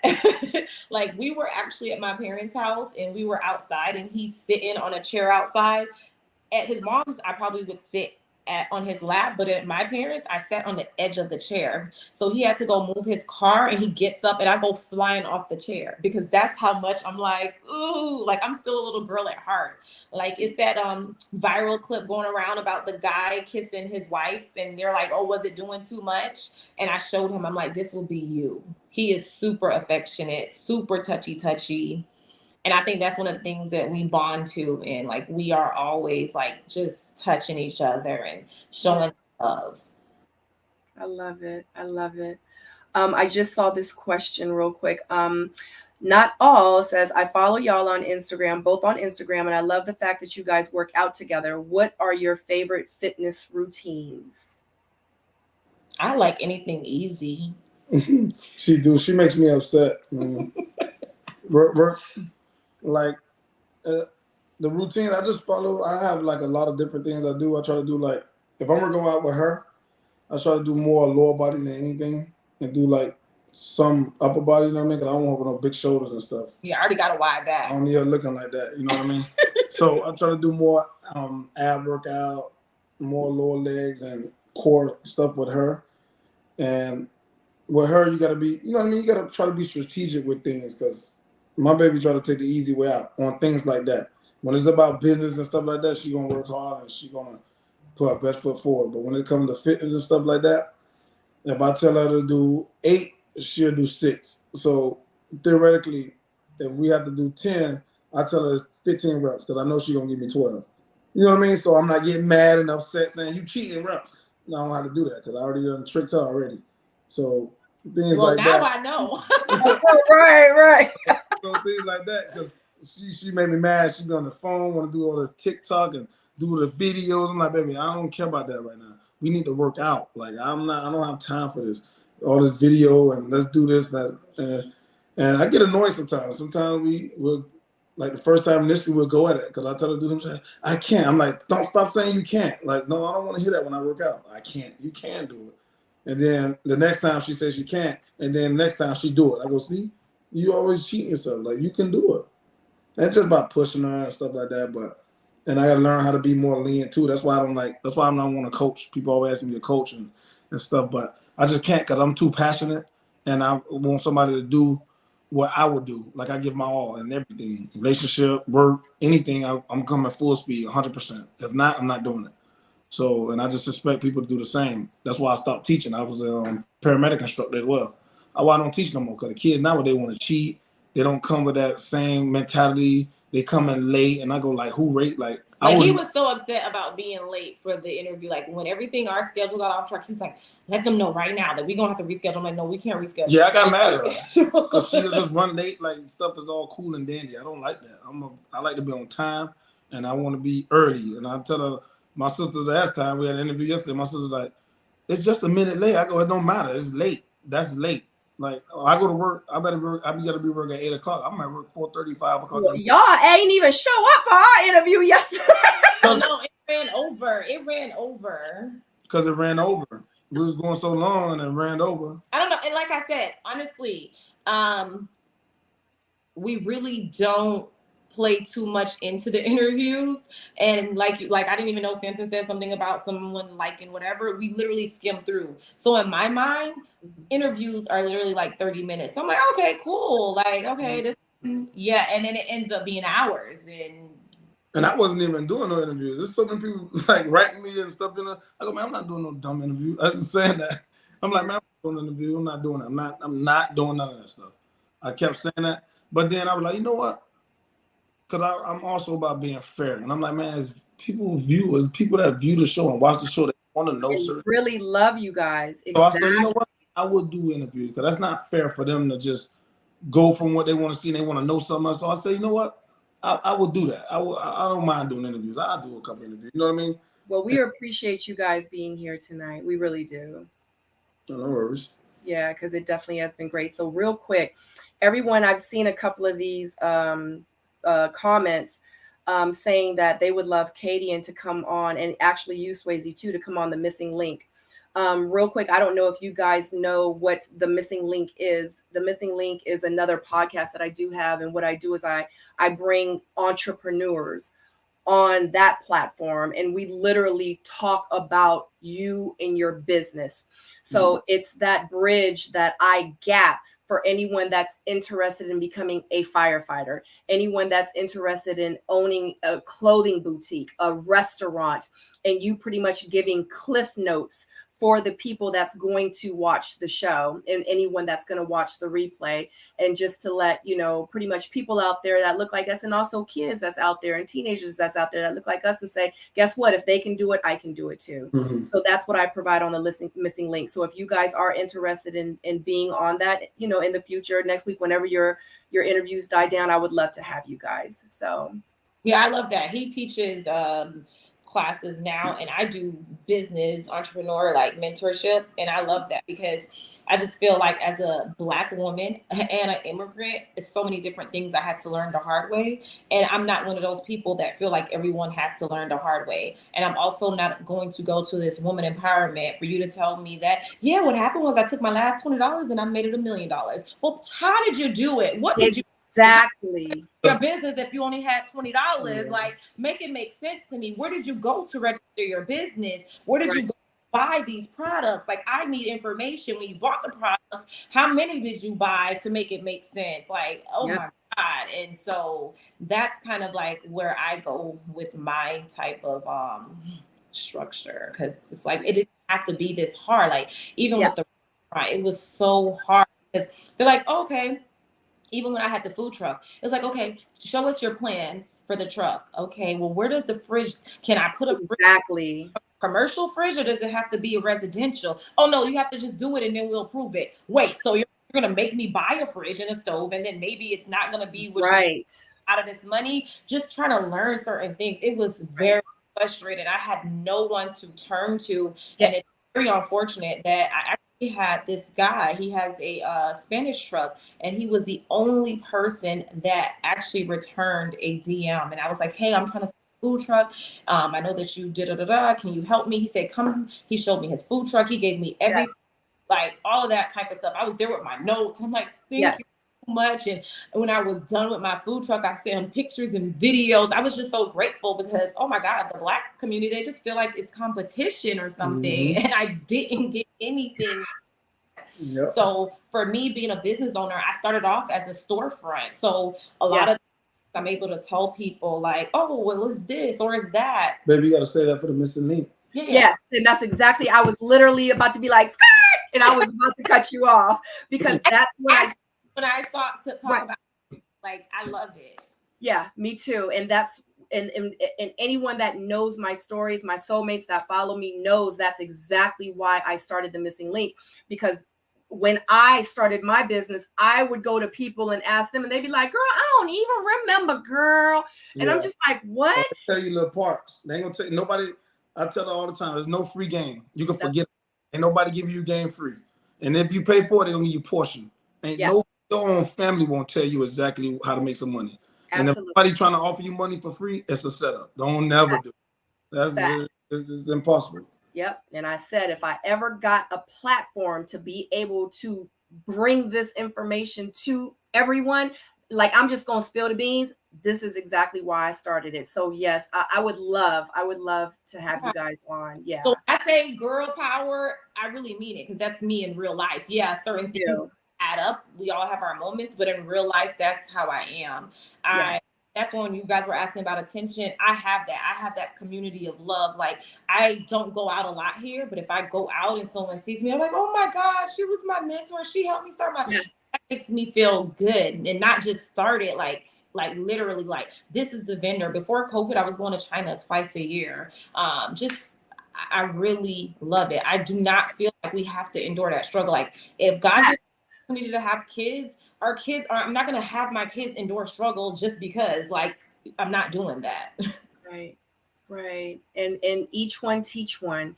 And I think if more people, if we could get our stories out, more people would realize that it takes all of us to build. Like, people like, you don't remember Black Wall Street? Like that's what I wish. And I wish that we could come together and do something like that. Like, it's so serious. And if we can get out of the mindset that society has placed on us and thinking that if we help each other, we're going to lose. That's what they want us to think. That's what they want us to believe. That's why they want us to go out and buy these expensive designer, cheap China stuff in real life, because they want us to be broke. They want our credit to be crap. You know what I'm saying?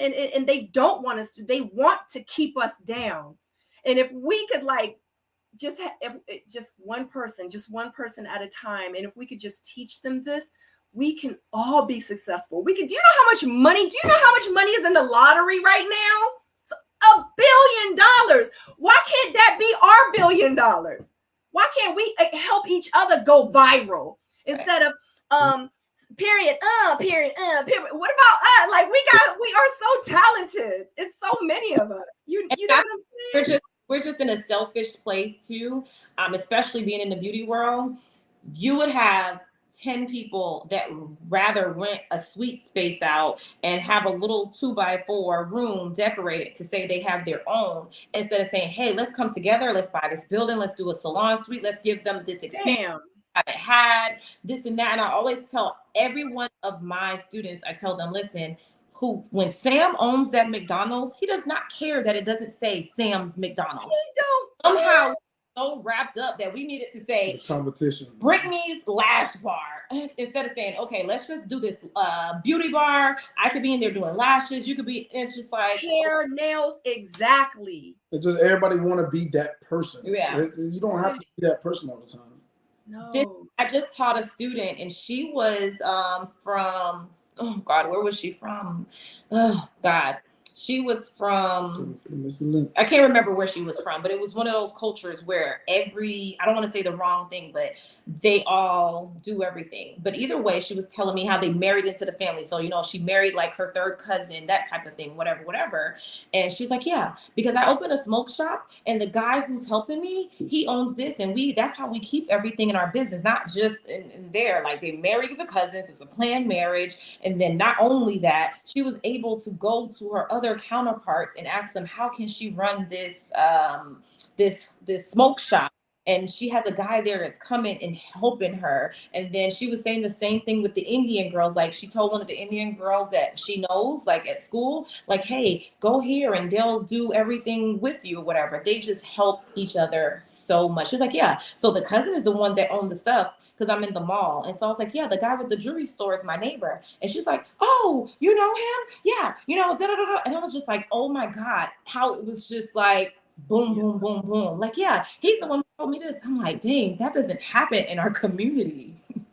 Yeah, it does not. Like, someone, a damn app that they use, and they're like, I can't even remember. I'll send it to you later. Okay, whatever. Exactly. Tyrone, you got anything? I know you do. I'm sorry. I didn't want to. No, I mean, y'all done said a lot. My entrepreneurial journey, started because of my desire to do community outreach, with the meetup group. I'm on the tech side of the house. I'm a little bit nerdy and geeky and stuff. So I've been teaching, giving classes. I'm a big advocate as well for, the mentorship. So, seeing people grow is my thing, right? I talk about that a lot, about that being my calling, it feels like. So everything that you all are talking about, I am definitely all for it, definitely. Yeah. All right, guys, because I try not to have my lives too long because I know you guys just got off the road too, and that's why we were a little late, guys, because they were driving and they were going to do the live while they were driving, and I absolutely told them not to because I wanted them to be safe and I wanted them to be focused on the interview, so that's why they were a little late. And I do appreciate that you gave me 2 hours and 18 minutes of your time today and 18, 19 seconds. With I have done a lot of interviews, and I just want to say this was by far one of my very favorites. Oh, so informative. Like, you guys are so amazing. And I'm going to tell you, the chat was on fire tonight. And let me tell you, everyone loves you guys. And if interviews like this, that's why I do these interviews, because people need to see, yeah, we were on TV, but guess what? We're human and we are real life people. And I want to be able to show them exactly who you guys are. And I just want to say thank you so much for taking the time. Thank you for this interview. Thank you for being patient. And yeah.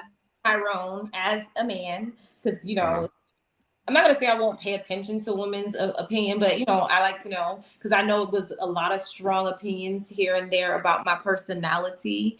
What input about my personality or my meanness or whatever? No, I always said that Swasey was attracted to your straightforwardness, right? Because I think I had mentioned something about Swasey was looking for that maturity, right, in a woman. And I think I had mentioned that I felt like Swasey was trying to figure out like how to manage that, right? Because it's what he wants. It's just that sometimes when it's turned on him, he's trying to figure out like how to manage it. And I felt like once he did figure it out, then it could work, Yeah. But I liked your just straight up style. And I just felt like people weren't willing to have, like, I feel like you are okay with having an adult conversation, right? And not being in your feelings about the response to how other people feel. Do you know what I mean? Like, what is it? Like, what's the deal? Are we grown or not? Right? Like, I say that a lot. Right. And I feel like that's your approach and that's like your style. And some people aren't used to that because they want to sugarcoat it and they want to worry about how my response is going to make you feel instead of saying, this is how I feel. Yeah. Yeah. I could add a little bit more tact, but when your feelings are raw and raw like that, it's just like you're gonna get it, whatever. Like, I'm not thinking to myself, okay, breathe, okay, you know what I mean? Like, in hindsight, I would have blown up like that? Not to that extent, but yes, because that's how I would normally react in that moment, So yeah. If there was something, I'm trying to think of something deep that I might have to go back for I think it may have been, and not to jump too much on it, but the whole Shakira thing. Yeah, I felt like the approach was kind of harsh, but you said that, and this is why we do the interviews, to get the other perspective, So if you have if you have the reasonings that we don't see, then okay, like, who am I to argue with that? Yeah, me bringing it up, I empathize a lot, and that's why I said I have to learn is that just because I would tell my story, I'm so honest and upfront. Like, I promise you, if I did something, I could be totally accountable to it. And I want to tell my story. I want to teach. I want you to learn from my mistakes. And, because I do go to universities and the colleges and the high schools, and I'll tell them, hey, this is what I did. You don't have to do that. Da, da, da, da. When she alluded, because we never knew what it was, when she alluded to it, and we were having a conversation about basically domestic violence. That was the conversation about Sharice and Mike.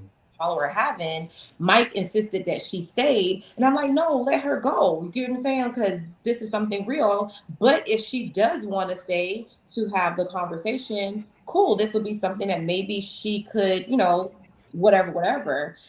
In that moment, should I have said that?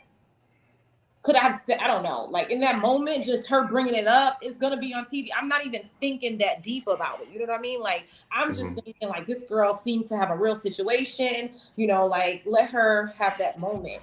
I would have respected it more had she just talked to me about it, but I had no idea. So it was constantly being blindsided. Like we were in the van directly after that. Nothing. She's telling me about pizza. She's telling me how she's done other productions, how they've had better food.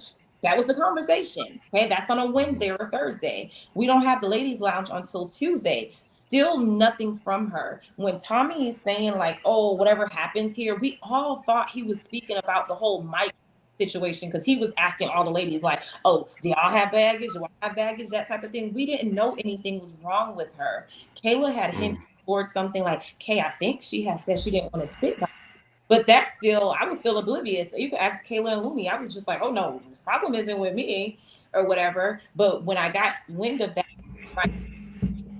no response, right? But I didn't pay attention to it until after Brandy mentioned that she wrote her and she responded. So I went back and looked, and I was now deleted from, we weren't following each other. I was like, that's weird. That was the first person who followed me on Instagram. And so still nothing about it, no conversation until we get to the dinner. And when we get to the dinner, we're riding to the dinner in the van together. And then she throws this whole fit. I then asked the producer, because this seems to be something serious. I still didn't know what it was. I had no idea about her thinking that I told her business or anything like that. I literally asked the producer, hey, is the problem with Shakira with me? The producer says, this is not that type of show. You don't have anything to worry about. So I'm like, okay, cool. Because if it is, like, let me know. Because what she just did caused that whole, like, I don't know what that's about. So, okay, boom, we go into the dinner. That's when Jamala asks her, and then she's like, is it you? And it's just like, wait a minute. Oh, wait, you really got an issue? So now I'm like, okay, bitch, you playing games, because if you had more than enough opportunity to really, if I really hurt you like that, to have said something to me. So that's when I'm like, yeah, you were on TV. I don't know what is for real. I mean, the producers, I have a whole text message. I actually wrote the producer after that when the film came on. And I was like, hey, you know what I'm thinking about? I asked you at the dinner, what's the issue with me? And you said you didn't know. And the producer wrote back, oh, we don't know what her problem was. Swear to God, this is in my phone. Like, we don't know what her problem was. Da, da, da, da. I had no idea. So if a producer is telling me they had no idea, and I really had no idea, other castmates didn't even know, that's where I get so frustrated, because now then I see all of this stuff. Like showing up to that party, we wrote, like they put us in the van to get out the van together. She was like, oh my God, wipe your face right here. Da, da, da, da. So it's just like, oh my God, who am I dealing with? This has to be like in that moment. Yeah. I wish I could have done things differently as far as just not saying anything, not even giving it anything. And that's only. But if I had to give it attention, I'm definitely going to go like that. Playing in my face now. That's how I feel. A lot of people change on camera. We've heard. I think I had a funny statement and then a funny question.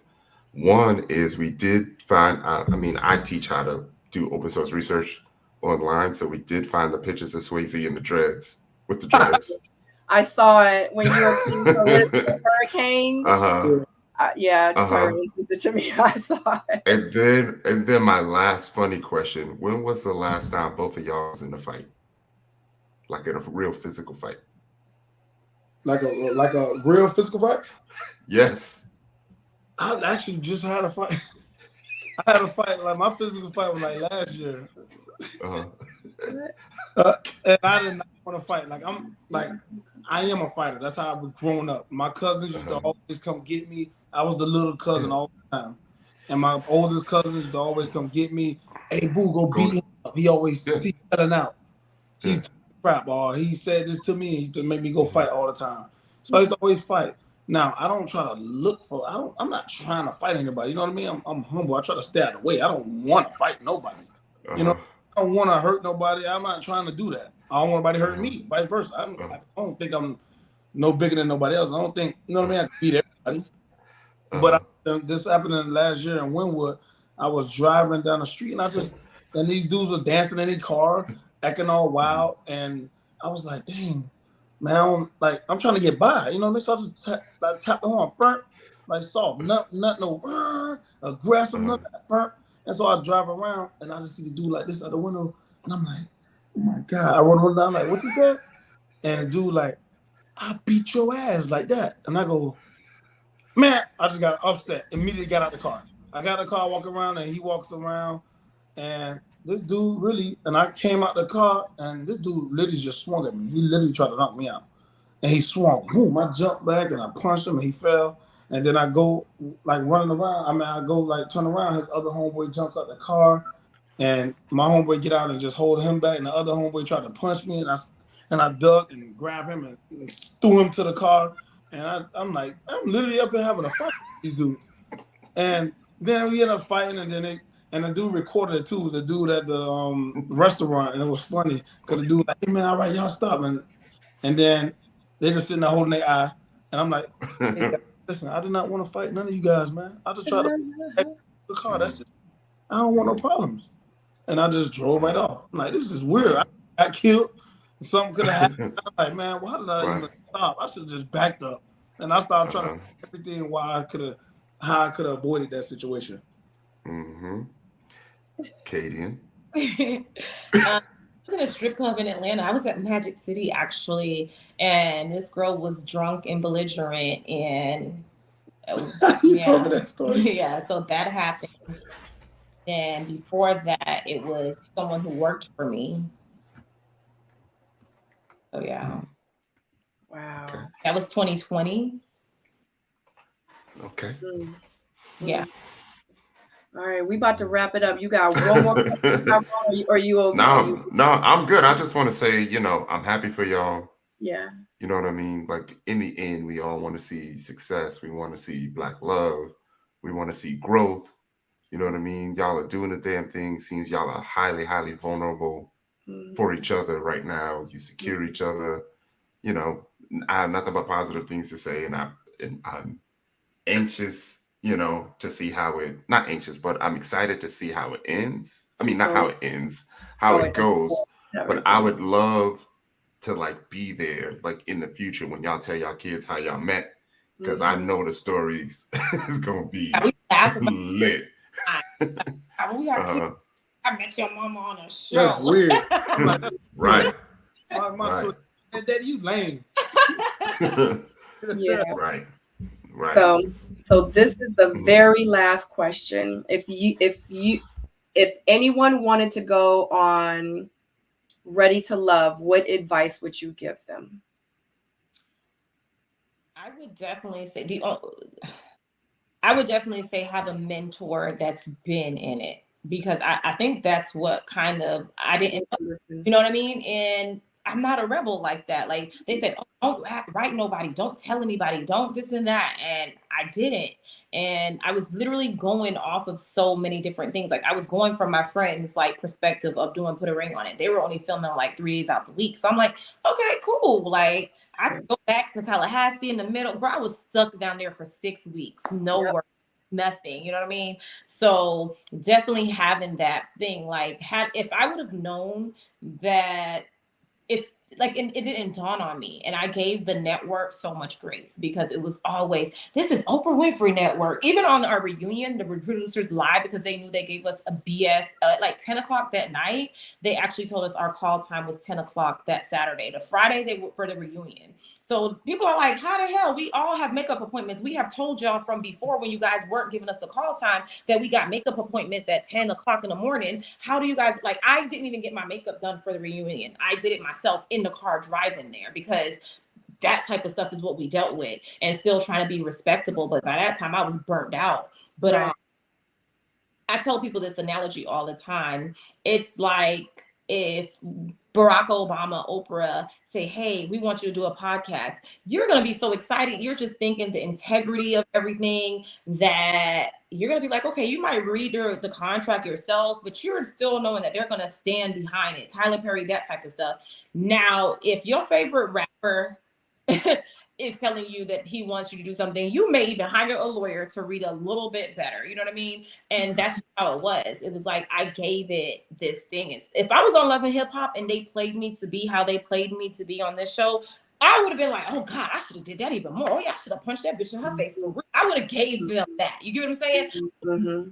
These moments, you're thinking the story is going to be told to some entirety. I don't care if it was captions, a little pop-up screen where you have the subtitle, like, you know how sometimes on the end of like different reality shows, they're like, and now she's having her show and this and that, and they went on to get married, like something. And I was giving it that grace that I really thought it was going to be told like that.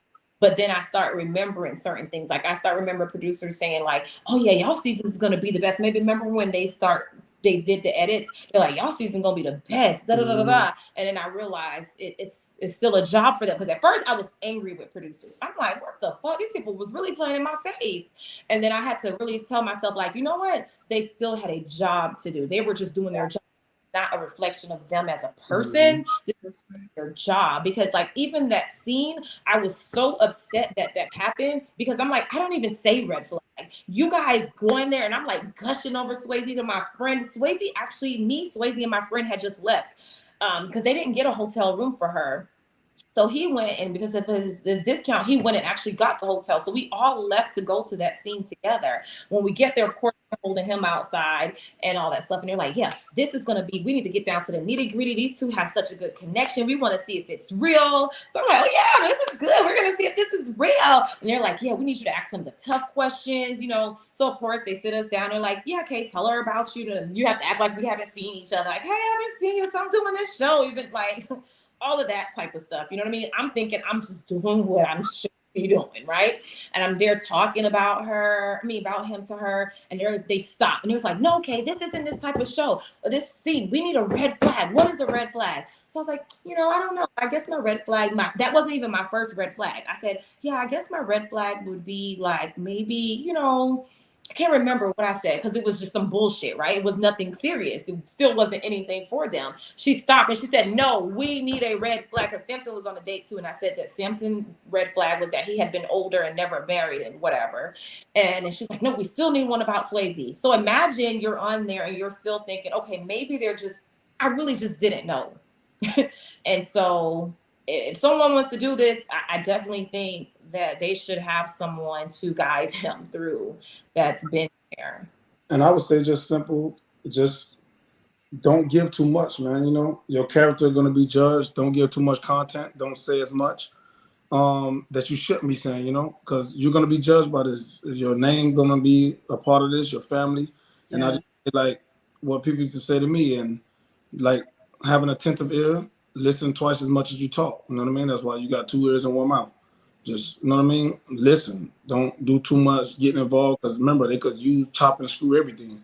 Like, there's been plenty of time they asked me to say this in the green. I want you to say this in the green screen, whatever. Swasey, say this. Why are you doing that? No, I'm not doing that.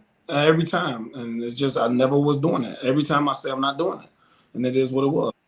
And that's why you don't see me on screen as much. You don't see too much content, because I wasn't doing that. I'm not going to be jeopardizing my name for silly stuff. No, I'm not doing that. So that's my take on it. I just listen twice as much as you talk. Oblivious. My girl just rolling. Yeah, I'm just I'm already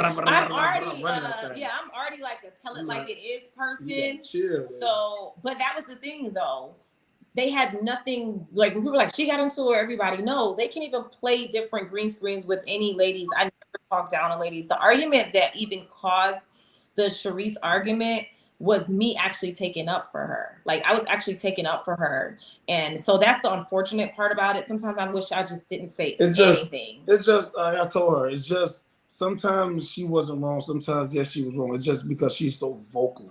She's just going to say everything. Once I'll tell her sometimes, baby, sometimes you just can't say things. Sometimes you got to just let it ride.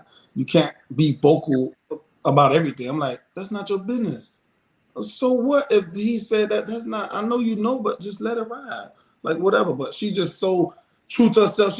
No. I don't agree with that. I'm like, oh Lord, baby, you can't do that. Because I feel like I'm being a part of it. Like imagine if, hypothetically speaking, you and Tyrone are dating, and I literally just heard Tyrone tell Swasey, like, yeah, I don't really like Sabrina like that. Yeah, she'll go to you and tell you. No, I wouldn't go to her and tell her like behind your back. we would be at the dinner table now, and I'm like, so Tyrone, do you really like Sabrina or not? And then I'd be like, why do you do that? Judging me like, why you put me on the spot? Don't do that. But imagine Sabrina's telling me like, oh my God. But that's not your business. And it's just so hard. As a woman, business. I empathize. So if Sabrina's telling me like, yeah, he really likes me, I'm gonna have him meet my daughter. I know that he's in this for real. I'm just like, oh shit, this is because I would want someone to tell you exactly. That's why I said I have to stop thinking that people want it or they're going to handle a situation or see it from the dynamics of me. That's it. God, I have so much. Because trust me, it's a lot of stuff that I could really air out, and I haven't. She learned. I like it. Thank you, baby. A little bit. So sweet. Because I was going to ask you, what was one of the things you might want to air out to just get it off your chest? No, because they really don't cause me. But I will say this. Swasey like, Lord, please, Lord, baby, Jesus. Oh God. All right, guys. If they ever say anything that I don't like, then I will match that energy. Well, the way it's looking, you just might, because this is just getting worse and worse and worse. Yeah, there was almost an altercation last night. Bother me. Yeah. But if someone like, I heard that. No. I'm just saying like certain things. No, I was gonna say like certain things are like, okay, some things you like, you cross the line. Like if somebody called me a rat or called me a roach or something like that, like you going too far. So now I'm gonna take you. But right. Let me show you exactly what a rat is. Yeah. If someone says something super disrespectful, then I'm definitely gonna match that. But if someone come on here like, yeah, Kadian this, she was mean, she did like I'm okay with that. Yeah. Well, there was almost an incident where, they tried to get two people on screen at the same time that had conflict. Mm-hmm. Oh, yeah, really? nah. I said that to him today. Like, I definitely agreed that it was her moment, and to say that I do believe this with that situation. I'm not saying nothing negative. I'm not saying no details. Right. I just feel like all I'm gonna say is that's why if you live in your truth all the time, you don't ever have to worry about it. So all the time, you never have to worry about it. That's all I was gonna say, baby. That's it. So you don't have to worry about now trying to prove a point, because the point would have been proven from the get-go. But if you allow people to play with you and you play games, you end up with silly situations. That's let them deal with that. Yeah. They should have kept it real. Yeah. Now you got to deal with all that other stuff and playing like now you looking dumb because you been playing the line for each other. That's what you get. Just keep it real. You ain't got to fake nothing. Just be yourself. Mm-hmm. Yeah. All right, guys. I know I put this up here a couple times, but I definitely just want to say it out loud because I think a lot of us feel this way. What's going on, Lauren B? She says, unfortunately, we didn't get to see the beauty of you guys' love connection on the show. Wish they had shown the viewers more of the love part. And I agree. So, oh my God, this has been such a great interview. You still have like almost 300 people watching you guys, way over. It got up to almost, I think, 360 in the chat. So this was a great interview. I just want to say thank you one more time. I appreciate you guys for taking the time. But before we leave, I do want us to go around one more time so you can let the viewers know exactly where they can find you, your businesses, etc., websites, anything that you want to put up, your platforms, all of the above. So we're going to start on Tyrone. What's up, everybody? Tyrone E. Wilson. Find me at Ty Wilson 21 everywhere. Tomorrow is Wednesday, hump day, so my mental health discussion tomorrow will be on depression. It was the 5 stages of grief last week, but depression tomorrow, and stay tuned for some more additional content. It was a blast. Always fun being up here with Sabrina. This interview with Kadian Swasey tonight was great. It was definitely up there. So. Like, I almost want to ask for a part 2. So,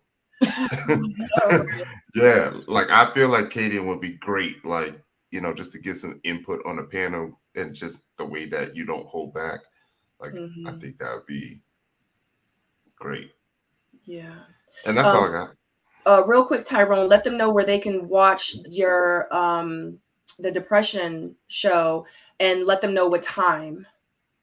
It's gonna most likely be early tomorrow around 10, so 11 a.m. Eastern tomorrow on my YouTube channel. So just do a search for @TyWilson21. Okay. All right. Or there'll be a link in the description. Okay. Kadian and Swasey, where can they find you? Okay, I am K Smith with an E. IAMKAE Smith. It has all my pin handles in my bio. A lot of people always ask me about my skin regimen and stuff. So that is Silk Beauty Bar, and then I am Couture, and the restaurant is Sugarcane and Spices. And I do want to say this, Tyrone. I love it, and the reason I asked your opinion is I love to hear from a professional standpoint certain things. I could take it and I could respect it more because I feel like you have that ground. So that's why I was asking, because I want to know and I want to hear it. So yeah. And if you ever do anything like couples, I want to be there. Like, I love that. Like, it's like therapy without therapy. But sometimes, like I said, we don't know what's normal. So if I love that we have friends. Like, we went out to eat with friends the other day, and when we could really, oh my God, this is normal. Like, for him to see a married couple and we're sitting there like, oh, see, she thinks the same thing. It makes me feel normal, because sometimes you don't know what's normal. Yeah, cool. I mean, yeah, I would definitely do it. I would definitely do it. I got with say that one more time. I'm sorry. I said she missed me soon. I leave, and then things. Maybe that's weird.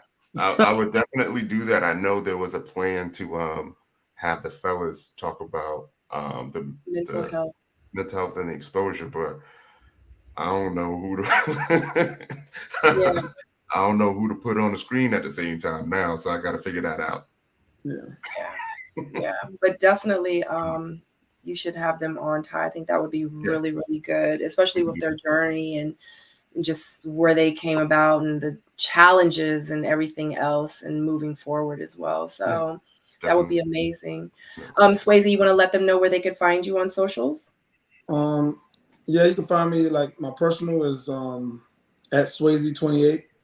And then I do also have a couple businesses that I don't really like publicize a lot. I don't know. I just never been that type of person. You know what I mean? I hate customer service where I have to ask somebody to do something. I'm not the type to be asking someone. Like, I can't stand sales. I don't like the feeling of asking somebody to do something for me. So that's why I never was into sales and things like that. I just like, man, no. I'm not asking nobody nothing.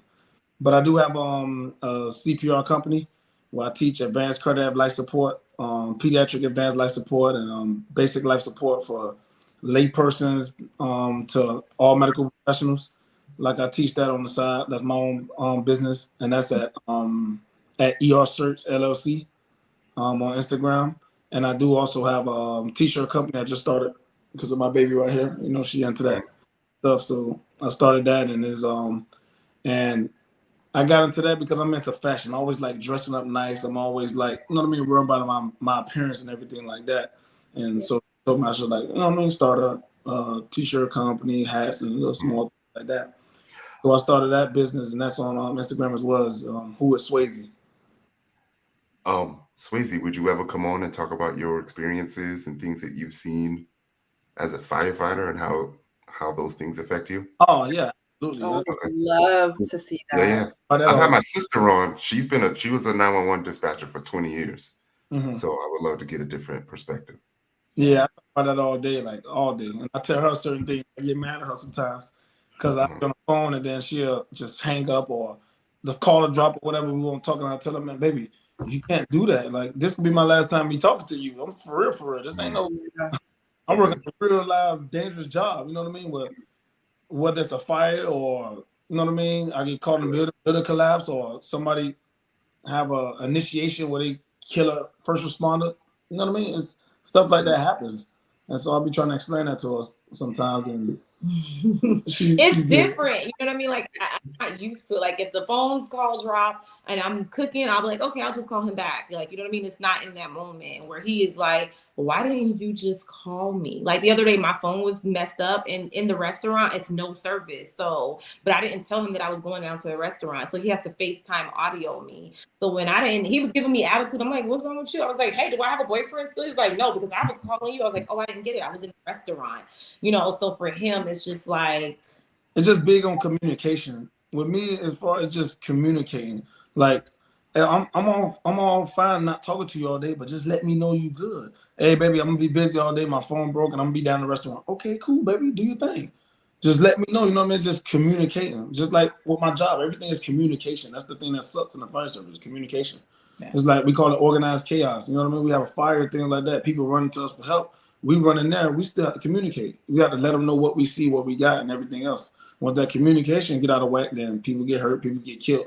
And it's the same thing I'm bringing to my relationship. People get hurt, feelings get hurt, and you know what I mean? Things can happen. Yeah. Mm.